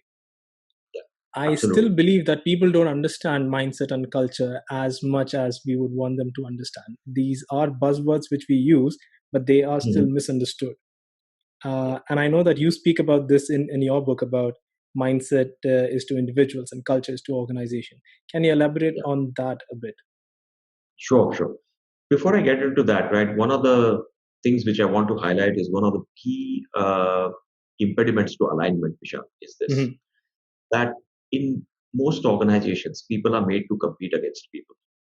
Hmm. And the bell curve The bell is curve. clearly something which is still prevailing, Hmm. uh, and people are judged based on that. So what the bell curve does is really pits people against one another, Hmm. right? Because only few people can win, then the others compulsorily have to lose in a relative way. Yeah. So suppose the bell curve says that 20% of the people, the lowest 20% in terms of performance, will not get a salary hike or will get sacked or whatever that is, right? Hmm. I don't want to be in that 20% as an employee. Yeah. Yeah. I somehow want to make sure that I'm not there in that 20%. So Hmm. what am I going to do? I'm going to put my self-interest over anything else. Hmm. And to me, that is a huge barrier to alignment, because you're not bothered about the organization or the team. Your first concern is yourself, because it's a question of survival, Isha, Hmm. Yeah. right? So you have to remove these kind of things which impede alignment, which do not have the or do not provide the incentive for people uh, to have a sense of ownership and associate with the purpose of the organization. So that's one part of it. Right? Hmm. Coming to the mindset and culture. So, as I mentioned in my book, right, mindset, there is no universal definition of mindset. But, and I have studied a lot about this while I was writing my book, and I have come to my own conclusion that mindset essentially is made up of four things in our head, right? the assumptions, uh, the beliefs, Mhm. the perceptions that we carry, and the values that we have. And all of these four things go on to define the type of mindset you have. Yeah. And Dr. Linda Rising, I think, has very nicely called out, the difference between, what she says is the growth mindset, which is essentially the agile mindset, Yeah. versus a fixed mindset. Mhm. Yeah. But if you were, for example, to uh, uh, take an example of a belief, uh, mm, which is about agility or about traditional ways of working, right? In a traditional ways of working, the belief would be that, oh, if I report a problem, I will get punished, Mhm. right? But the belief, if you were having an agile mindset, is that, wait a minute, I think it is my responsibility to report that problem, because if we don't, we as a team fail. Fail. And I feel safe, to report that problem, because it gives us a chance for us to bring it up and to solve it together. Mhm. So clearly, you can have, you take any factor and you can twist it to orient it towards a fixed mindset or towards a growth mindset. And it is this set of assumptions, beliefs, perceptions, and values. If you have those, uh, which are aligned to the agile values and principles, Mhm. then you can say that you have an agile mindset. I Right. mean, that's the best explanation I can give, Vishal. What Yeah. a mindset, right? So a mindset is an individual thing, and what Mhm. you want to happen within an organization is for people to have as much of common assumptions, values, beliefs, and perceptions as much as possible, right? Mhm. So a lot of people have a lot of mental models, etc. Will you be able to suspend them when you come to work? Uh, uh, right? That becomes very, very important. Yeah. Culture is essentially, I mean, to simplify it, it's the mindset of the organization as a whole. Mhm. Uh, uh, it's again based on values, principles, etc., etc. Somebody just said, defined culture as saying that it's the way things get done around here, which encapsulates really everything. Yeah. But the important thing to note is that mindsets of individuals get influenced by culture, and the culture of the organization also gets shaped by the mindset of people. And how is the connectioning happening between the two? Is through behaviors and the outcomes which come from behaviors. Mhm. Yeah. So, for example, if the organization comes to know that some employee has got punished because the employee reported a problem, and the boss just blamed that employee for it, killing the messenger Yeah. syndrome, then it is going to impact the mindset of everyone in the organization. That, wait a minute, I think if I report something, mm, maybe I will also get punished, and that then drives their behaviors. So. So mindset and culture definitely get reflected in behaviors. And this is what, again, leaders need to watch out for in terms of which behaviors they want to encourage and recognize, and which behaviors they want to discourage and avoid. Yeah. Mhm. One of the best quotes which I like is that the culture of an organization is defined by the worst behavior a leader is willing to tolerate, Oh, yeah. right? And I think the point again is leaders themselves need to look at that behavior, Mhm. their own behaviors. Often leaders are expecting people to change on the ground, but they still continue to exhibit, old command control behaviors. That's a that's a recipe for disaster. Yeah. It's not going to take your agility anywhere other than make it Yeah. worse. And So, that will also be something like an organization that claims to be diverse, but let's say all of the leadership positions are all men, and exactly, then it you're not really true to your values, and it does not define your culture. exactly, exactly, exactly. Hmm. So I think if there's a disconnect between what leaders say that they are or what they do and versus what is actually happening, people Hmm. lose faith in leadership Right. when leaders don't walk the talk. Hmm. So first thing, when you are introducing changes is for leaders to walk the talk, and that's not easy for many. That's not easy. Yeah. And since we are speaking about what is easy for many, one thing that I have found really difficult, and even with all the culture and mindset in place, right? Well, not in place, but I understand that ultimately we have to empower the workforce. And that's where we speak about autonomy. And if I have to take that Yeah, in, let's say, the kind of work that I do, we need self organizing team who are cross functional, working as a feature team. There's one thing that I struggle with a lot is teaching teams to be self organized. So, the one thing that I have heard quite a number of times is if I'm in meetings and this thing where people may say, just tell me what I'm supposed to do and I'll do it. yeah, And for me, the moment I hear this, I'm like, no, that's not how it's supposed to happen. Because if I'm supposed to direct you how to do your best job, then there's no autonomy and then you don't self organize, which means I become the bottleneck. Someday, if I'm not there, things don't work. And for me, the way I think it is, a lot of that is pretty much a mindset or a mental model for a number of individuals because the way we have grown up and the way we grow up or the way our education system works, where a number of times we don't question. For us, it is more of just taking in information and spitting it out on an answer sheet, for example. But that continues, and that continues till the time we start working, and then it just never changes. So I found this to be one of the most difficult aspects to change on this very low level of just self organization, for example. Yeah, I mean, how do you take this? Vishal, it's a topic which is very dear to my heart. Uh, I think about it a lot, and it's one of the biggest systemic issues, in my view, which is yet to be resolved, which I think is a constraint for organizations when they want to improve agility. Mm, Is because of this mindset of tell me what to do, and it all starts from the way we get educated, right from our schooling days, right? mm, Let's say you look at a child who is yet to go to school, say a 2 3 year old toddler. You look at the behavior of that child. The child is curious, wanting to explore, wanting to try new things, even if the child falls down or gets hurt. Yeah, he or she, with some consolation, is able to uh, pick himself up, herself up. Yeah, and always willing to try new things, always willing to experiment. mm, There's so much zest for learning, based on curiosity. mm, And you look at the same child after he or she has gone to school for about 5 years, and look what happens to that child. Very subdued, very measured.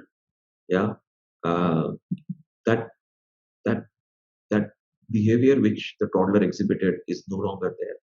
yeah. Maybe we call that maturity, or I don't know what it is, but lot of the things are taken away from that child once the child starts going to school. Mm, My hypothesis is this, that the British designed education system, which is there in many countries, including us, mm, was designed to produce workers for factories and clerks to serve the British Empire, uh, which means that the whole education system is about taking orders, mm, uh, and believing that there is only one right answer, uh, and it allows no room for creativity or experimentation or challenging, a position which a higher authority like a teacher or a professor can take. Uh, whatever they say is supposed to be the gospel truth, mm, and we grow up with that mindset, and that mindset again gets reinforced in a hierarchy where the thinker and doers are separate. That's why, in an organization like ThoughtWorks, where we expect people to be behaving with a high level of alignment, and we provide high level of autonomy to people and teams. mm, Laterals struggle in ThoughtWorks because they come from the same mindset, because all the years that they have worked elsewhere in traditional organizations, their bosses have always told them what to do.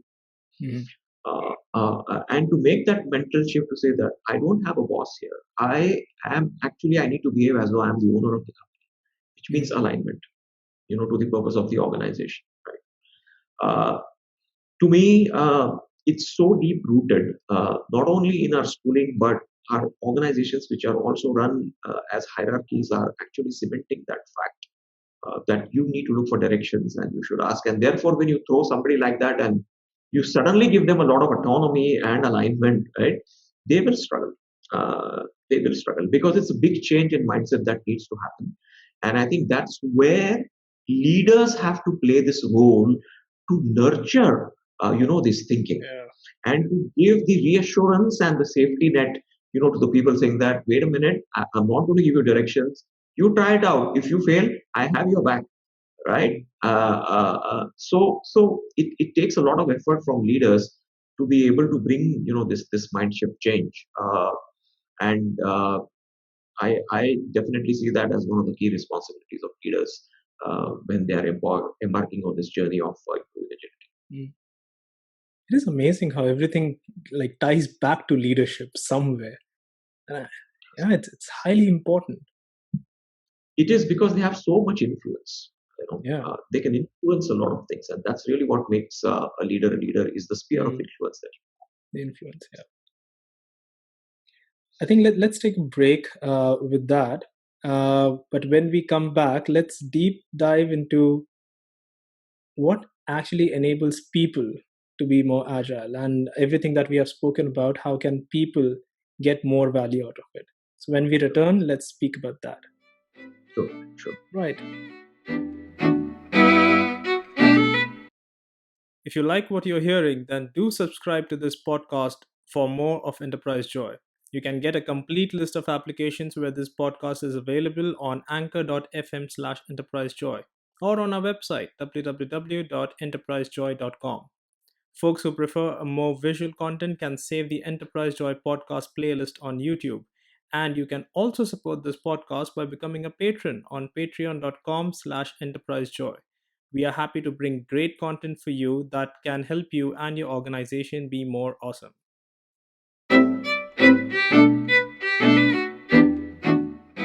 All right, welcome back, everyone. This is the final segment of our wonderful show with a wonderful guest, Sunil Mundra. And we have been talking about enterprise agility. And in the last segment, we stopped at how people are the most important assets when it comes to agility. So one thing that is very, very important is agility ultimately is a response to change. But change also comes with resistance, and it's usually the people who resist change. So my question to you, Sunil, how do we overcome resistance? Hmm. Excellent question, Vishal. Uh, my view on resistance to change is that it's just a feedback to the change that has been introduced. So I look at resistance, whatever I see as feedback. And we need to understand the sources of resistance to be able to address that. Mhm. Resistance happens when the question of what's in it for me Mhm. is not answered properly to my satisfaction. Mhm. Right? So when that question is not answered, then people are not clear about how change is going to be beneficial for Mhm. them. And when people don't see something which is benefiting them or don't believe that something is going to benefit them, rather it's going to make things worse for them Mhm. because they might have to learn a new skill, uh, or they might just have to report it to someone else, or uh, maybe their incompetence gets exposed. Mhm. Uh, Essentially, it's about pulling people out of comfort zone, and getting out of comfort zone is essentially uncomfortable for many people. Mhm. Uh, so I think it's very important to understand where that resistance is coming from. Mhm. But I'll talk about how best to overcome that or even prevent that to whatever extent possible. But before I do that, I think we also need to understand that not everybody changes at the same pace or Right. embraces change equally. Mhm. So we have this adoption curve, which also applies to change, Right. where you have the innovators, the early The adopters, early the early adopters. Yeah. majority, and the laggards. I Latest. speak about in my book in my last chapter. Right? Hmm. So there will be some people who will embrace change a little bit later than others, and that's okay. Hmm. Right?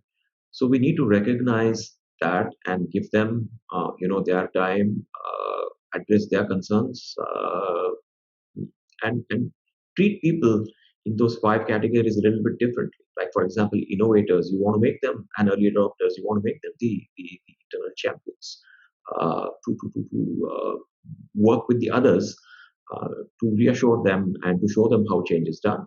Right? Um, but I think when you're introducing change, the key point for me is that are you involving people when you are creating this roadmap for change? Hmm. Are you being transparent as a leader about why we need to embark on this change? Sure, as we said, right, change is evolutionary, but in the initial phase, the change could be a big one, right? Hmm. Or maybe perceived as a big change. Hmm. So it's important for the leader to really highlight the need for change and get buy-in from people and give people a voice Hmm. so that they can raise their apprehensions. They can they can call out the risks in the change that's coming up, whatever that they might see. I mean, it's still an input, Hmm. and somehow the leaders need to make sure that people are heard.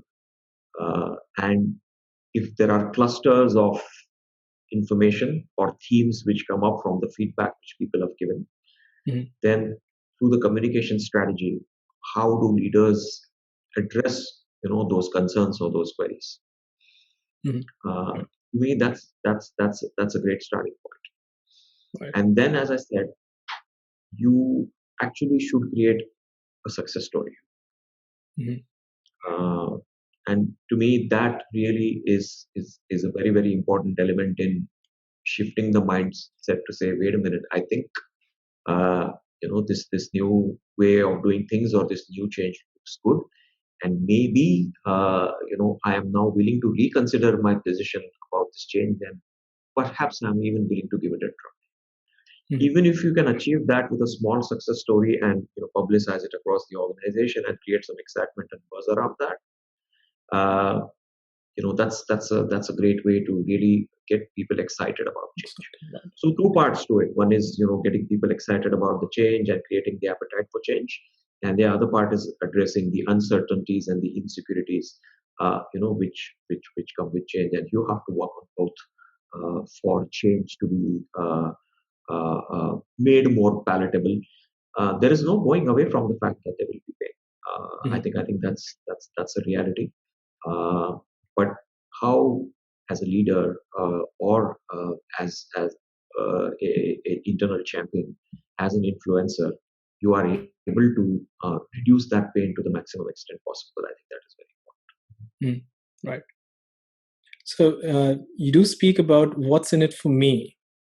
Uh, and the way I see it, it's ultimately the goal is to build a learning organization. And one of the ways, or not maybe not the only ways, but one of the ways of building a learning organization is if the individuals learn, then the organization learns. Uh, can that be equated to growth for individuals, or can that be the only thing that gets equated with growth, which ultimately becomes like an intrinsic motivator for individuals? Can that be like the ultimate goal that we have? important. Short answer: yes. That's exactly what we want to do. Is for individuals to see growth uh, as growth in learning, growth in experiences, Mhm. growth in their ability to influence, certain things, right? Um, but what is happening in many organizations is there is only one growth path, and that growth path is defined as climbing up the hierarchy, Mhm. and that's the only way to grow, or that is what is recognized as success or as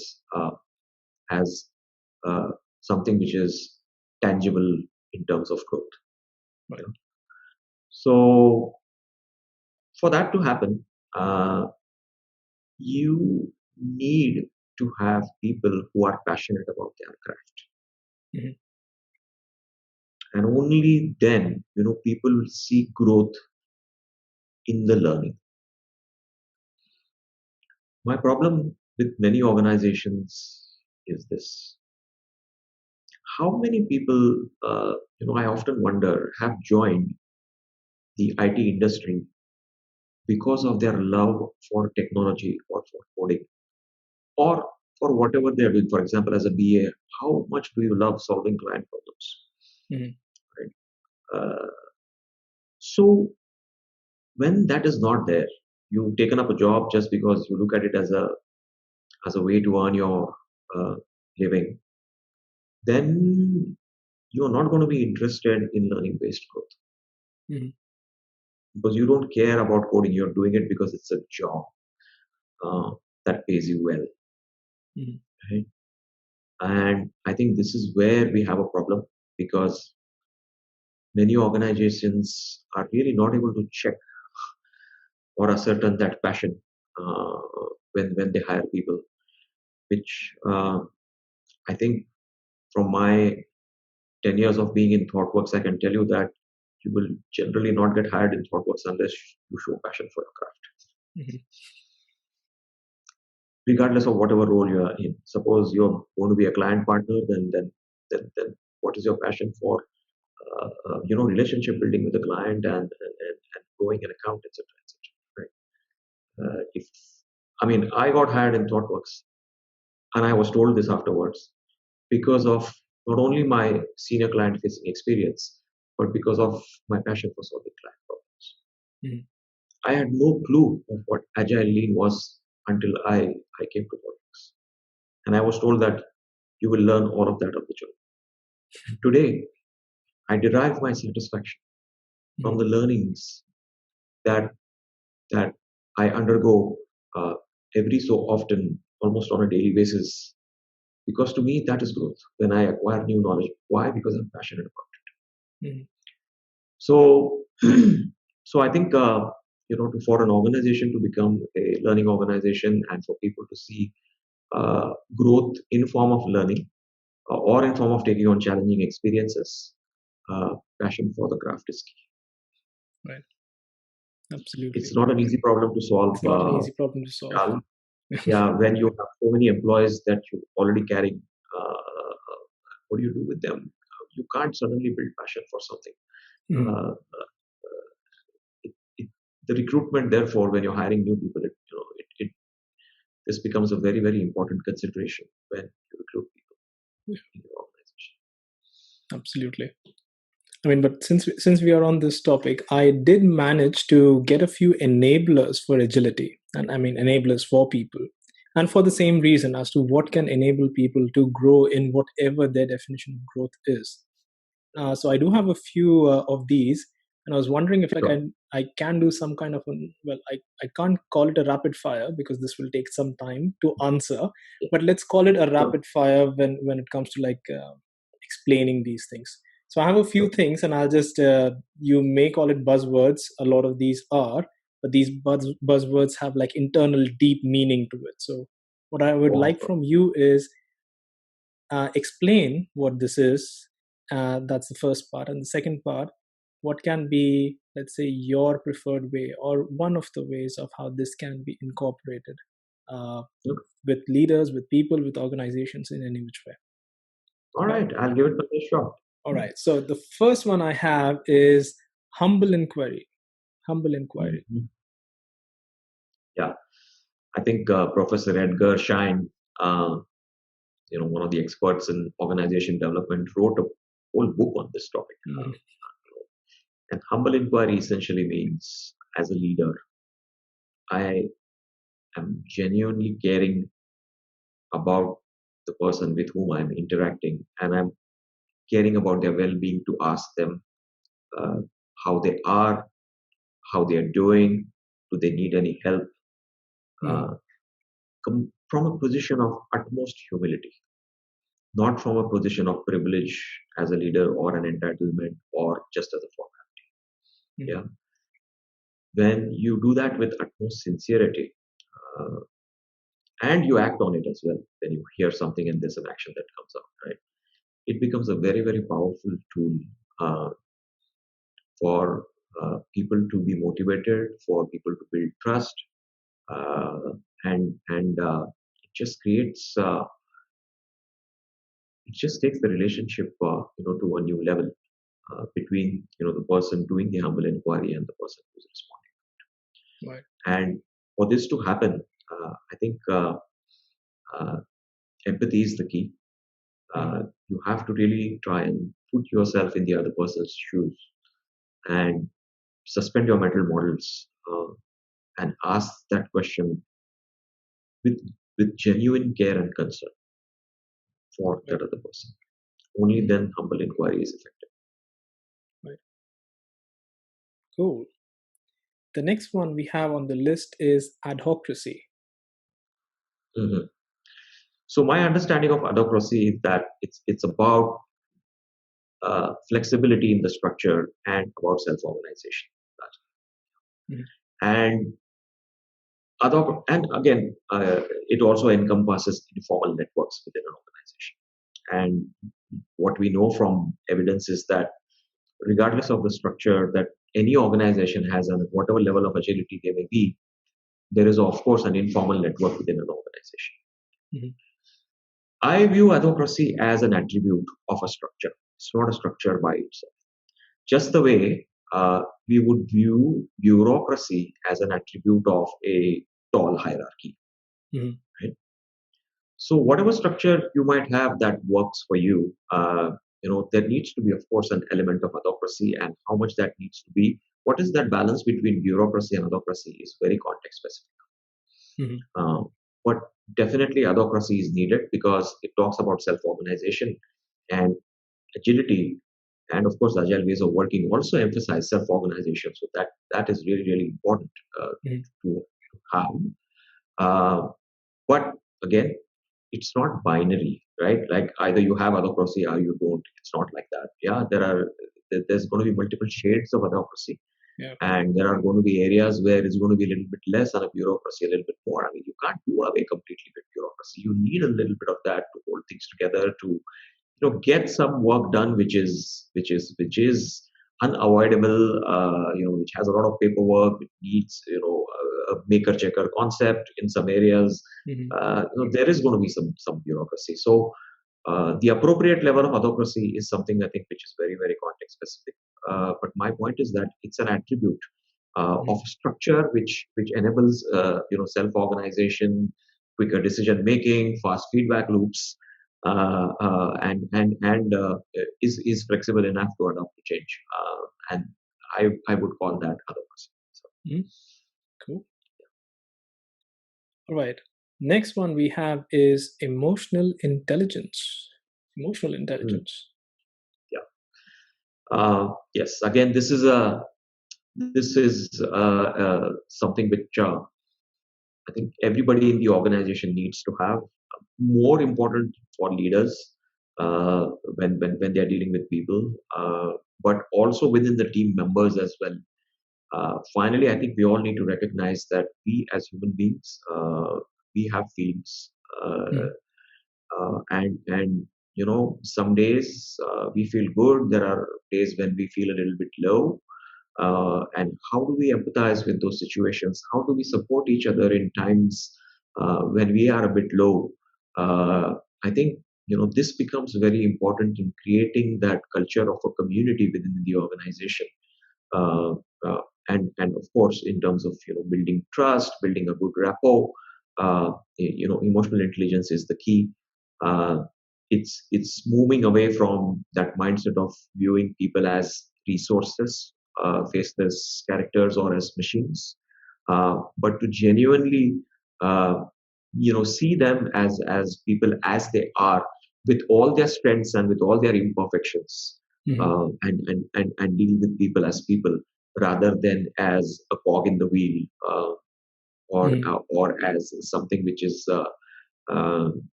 which is like a machine. Yeah. Back to that point. So.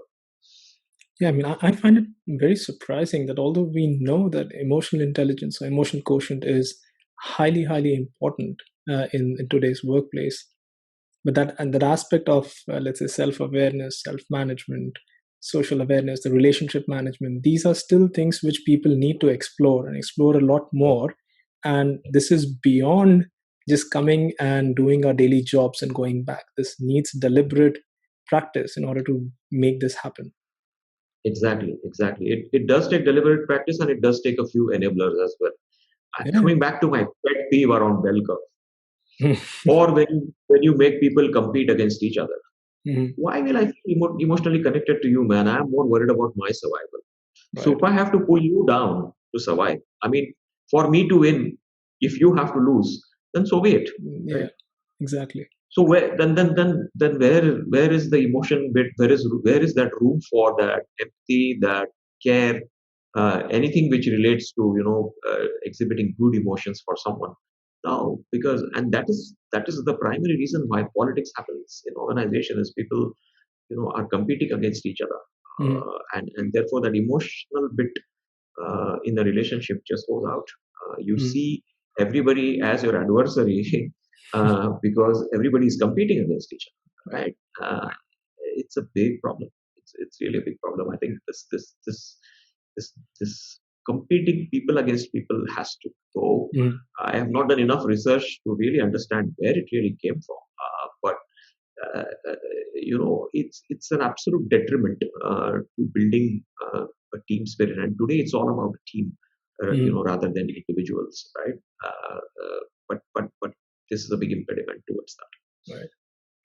I think somewhere it has its origins in when we had the tribe culture, right? So you have these two tribes who are always competing with each other or trying to uh, Yeah, uh, conquer one another, and somewhere it's just become like an inherent culture or inherent mindset or mental model, as you say, for the individuals over time.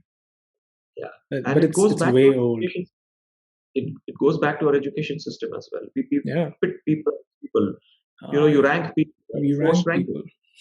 Yeah, somebody is number one. That means nobody else can be number one, right? Then you got to Yeah. be number two or three, right? We reward individual heroics, and that we see that so commonly, that an external person comes and rewards somebody who has done an heroic act. And what you're doing by that is you're saying if this person is the winner, you're treating automatically as less than that person or as losers. So Mm. it's a zero sum game when you actually do that, and I think people don't recognize. I mean, that's so great since you mentioned that. So when I was in school, my best friend was the class topper, and like class topper throughout, uh, ever since I've known him. Right? And my father, to motivate me, he used to say, "Well, if he can do it, so can you." And my Hmm. reply to my father used to be, "Yes, I can, but then he'll feel bad, so I don't want to come first." And then, that was my emotional attachment to my best friend, that I don't want to come first because he'll feel bad. I don't want to study that much. Obviously, that was Wow. all big fun, but yeah, my father didn't like that. Okay, but since we are on this this topic, uh, sorry, Yes. Right. the next one was actually psychological safety, and I think it very nicely fits back into everything that we just discussed. Uh, Yes. Yes. how do we bring in psychological safety? I think it's very, very important. This again is a leadership responsibility. It all comes down to those things about leadership, Vishal. Somehow, right? Uh, how how do you react and respond when when something goes wrong or when somebody delivers bad news? Mhm.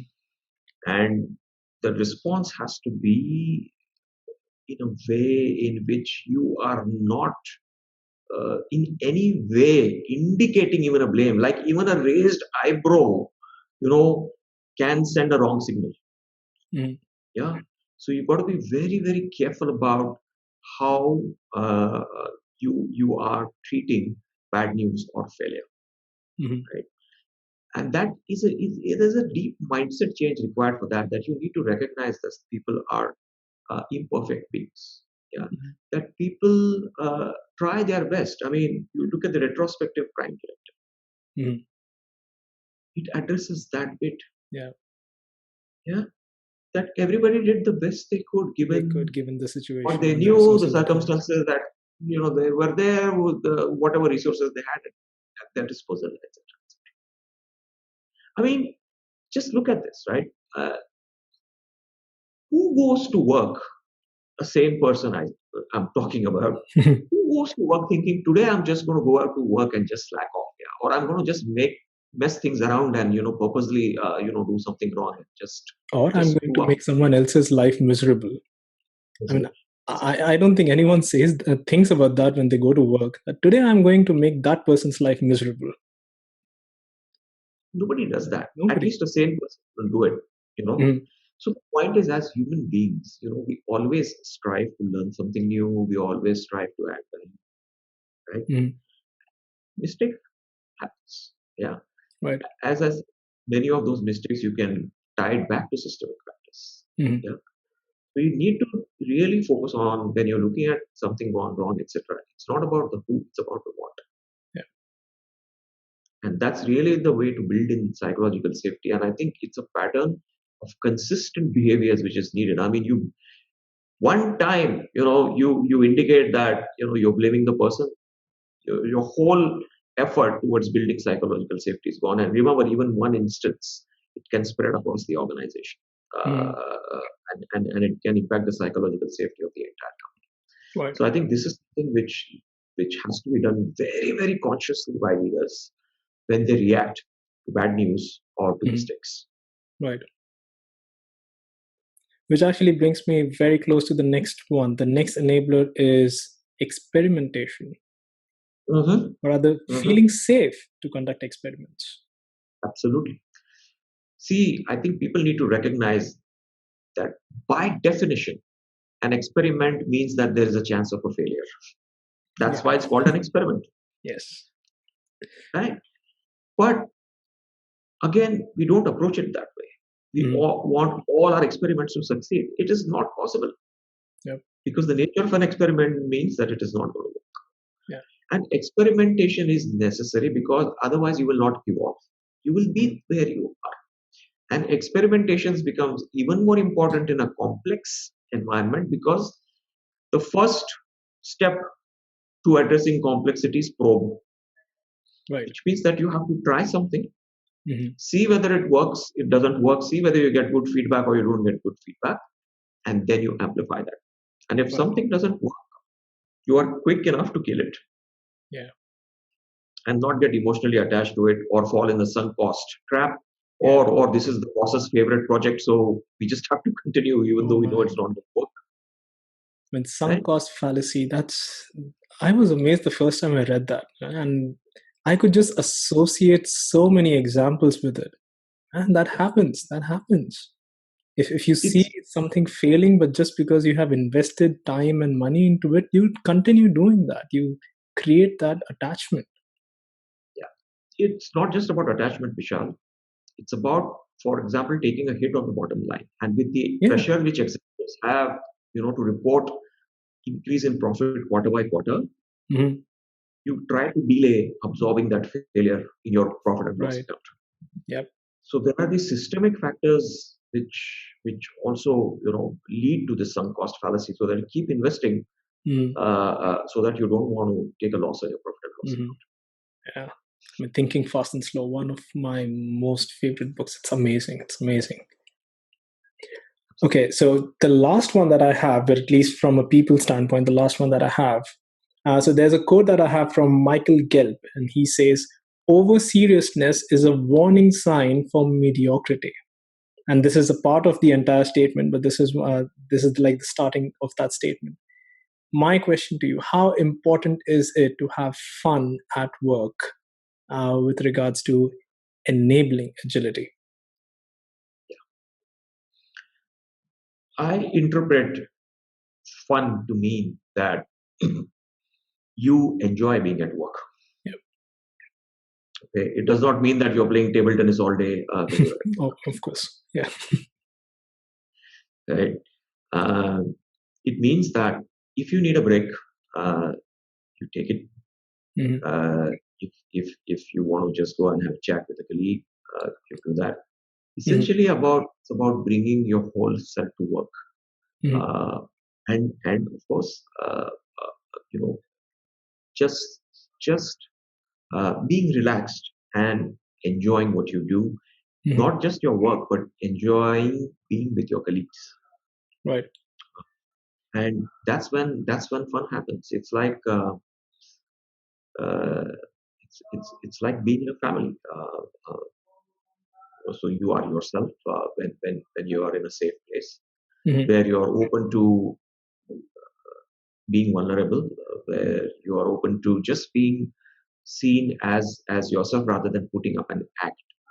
And so Mm-hmm. this over seriousness, that's not normal, right? We as human beings, we are not supposed to be serious all the time. And if that happens, that means somebody's putting up an act. Right. And I think when you put up an act, and when you do that consistently, day in, day out, it creates a lot of friction. It creates a lot of stress for that individual, and uh, it definitely leads to burnout. Mm-hmm. So people being able to be themselves and just be able to relax, just having the freedom to uh, do what they think is fun for them as a mental distraction, or anything like that, as long as the work gets accomplished, as long as the Mm-hmm. person is on what they're meant to do. Yeah. Right.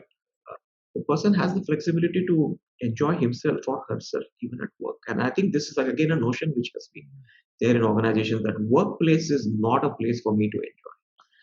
And people talk about work and personal life separation and all of those things. Yeah, it Oh, all yeah. comes from, for me, the separation between work and personal life is very, very blurred. Yeah. Mm-hmm. If I have to do something personal at work, and if it is not impeding my work, I will do it on a weekday.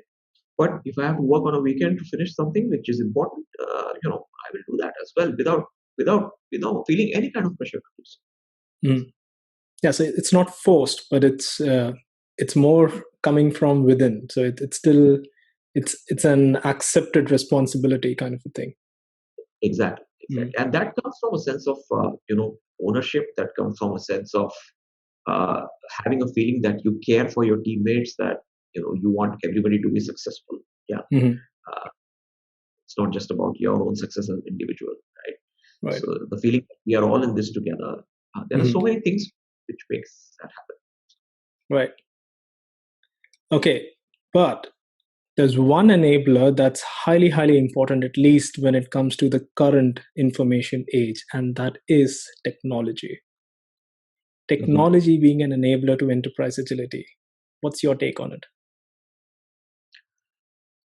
I say this with utmost conviction, even though I am not a technologist by training or by profession.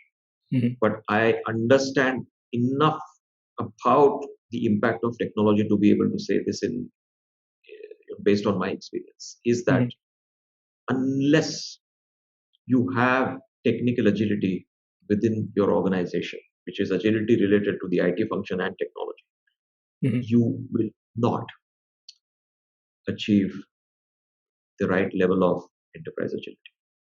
Mhm. And the reason is that today technology is at the core of every business, regardless of Yep. the industry that you are in, right? Remember the statement which the ING Bank's CEO made Mhm.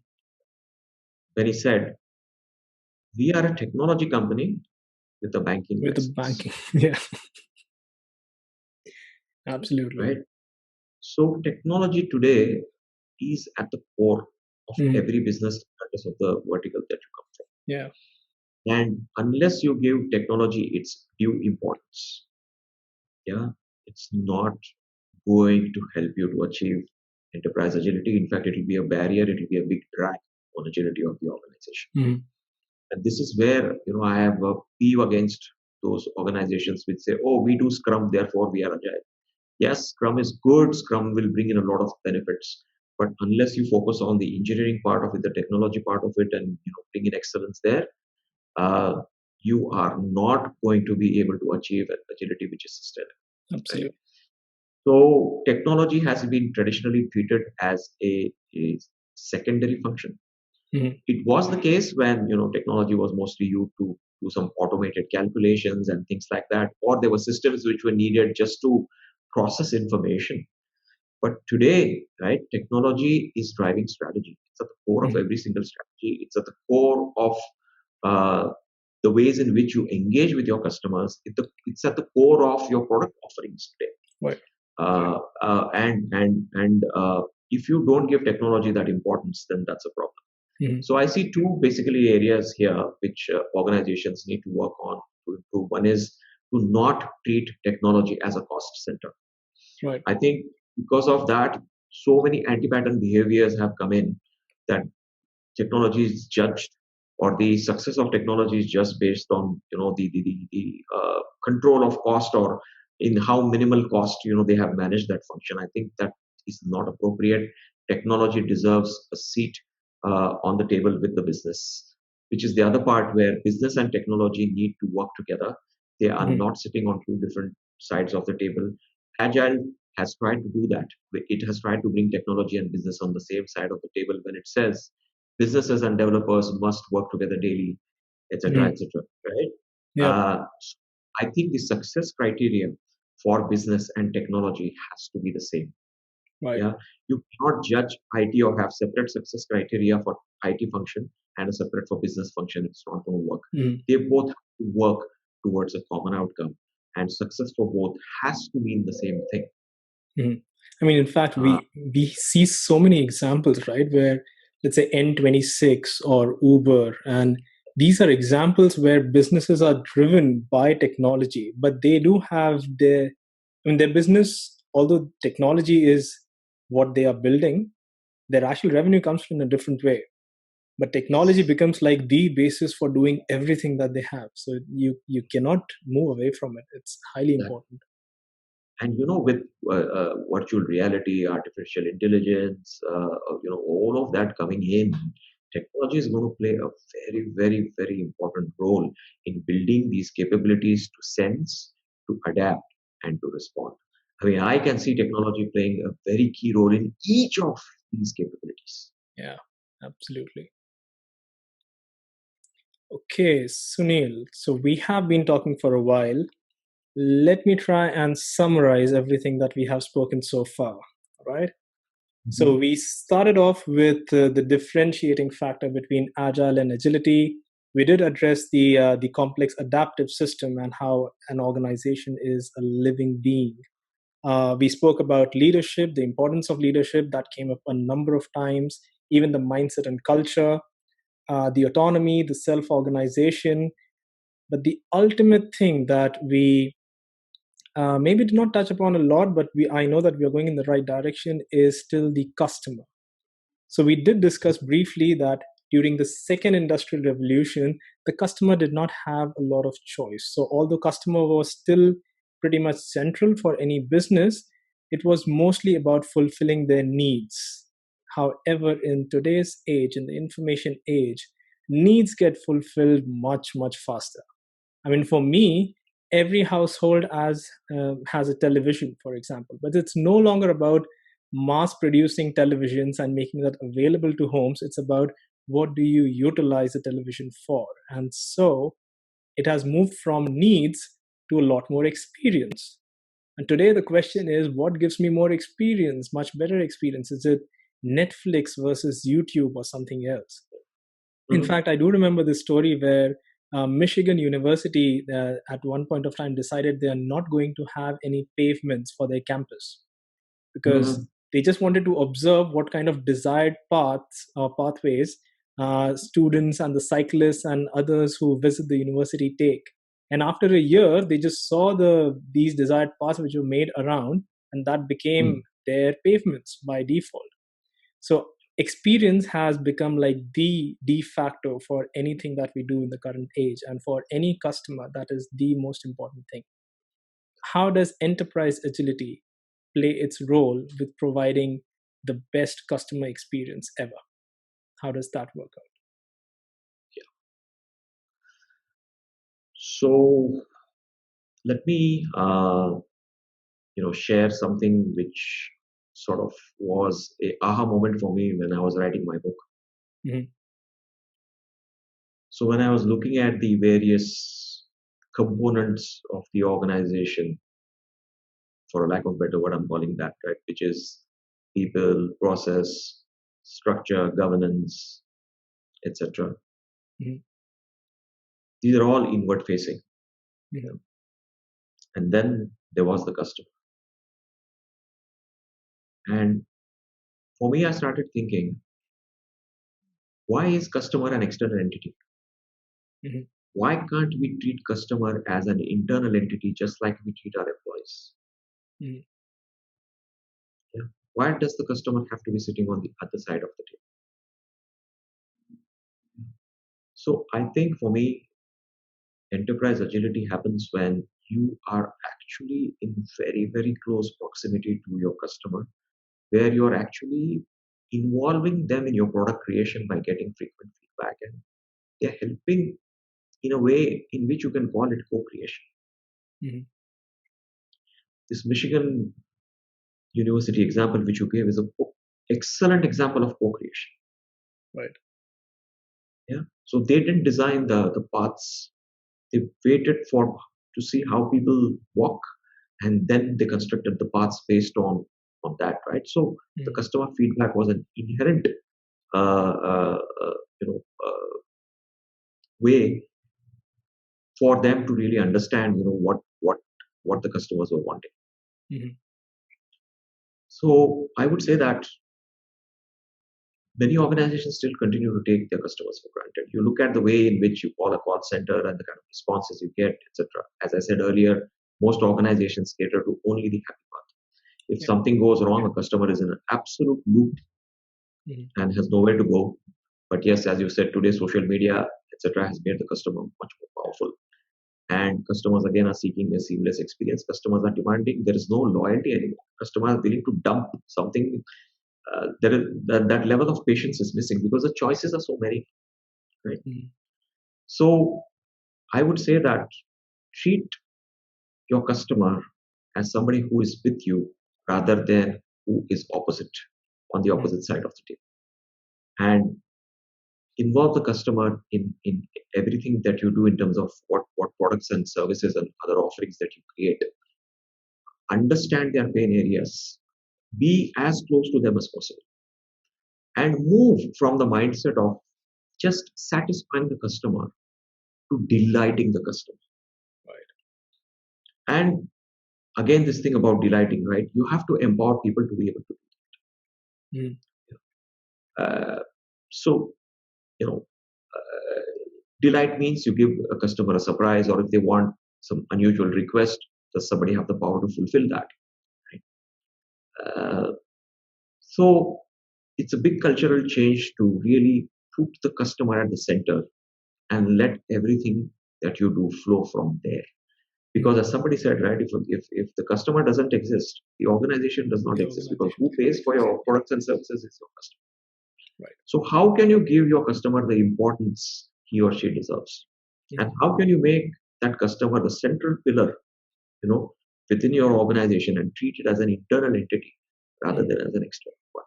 I think that's very important, and therefore the capabilities of agility are needed to be able to uh, have that relationship with your customer where you're able to quickly sense what they want. You are able to quickly adapt and quickly respond to their needs. Mhm. And when we are talking about the sense, adapt, respond, it is largely geared towards meeting the customer's needs. So, I mean, yeah, I do agree completely that customer is in the center. Everything else revolves around it. Absolutely. Absolutely. Right, Sunil, we have reached the end of this episode. Uh, any parting thoughts before we wrap up? it's been a very long but a very interesting conversation, Oh, yeah, Vishal. absolutely. We've covered a variety of topics, and your questions have been very thought provoking and incisive, and I've thoroughly enjoyed answering all of them. Uh, but I think if I were to offer, a key takeaway is that uh, we have modeled uh, our organizations as closed-ended systems, largely like machines. Mm. And anything which is modeled as a closed-ended system usually does not have a life. Organizations always had a life. We never treated it that way. Right. Yeah. But in today's world, where the complexity is so much and where we need to evolve constantly, and evolution can happen only when you have life. A non-living thing cannot evolve. The only thing that can happen to a non-living thing is degradation and obsolescence. Yeah. So if you have to evolve, you must model your organization that way and treat your organization as a living thing. And your behaviors, your mindset, your culture, your approach to your customers have to reflect that. And this need for fast evolution and continuous evolution means that you have no choice but to improve the level of agility in your organization. The point again is, you can start from where you are. Just like a human being can start from where he or she is in terms of improving one's health. We are at varying levels of health, but we can still do something to improve our health. Most of us. And there is no end point. It's a journey. It's not a destination. So you can start from where you are and then make that a journey on which you should carry the entire organization and on that journey with you, and not just do it as a part and hope that people will just tag along. So it's important to build in that conviction within the organization to be able to recognize the need for change and evolution.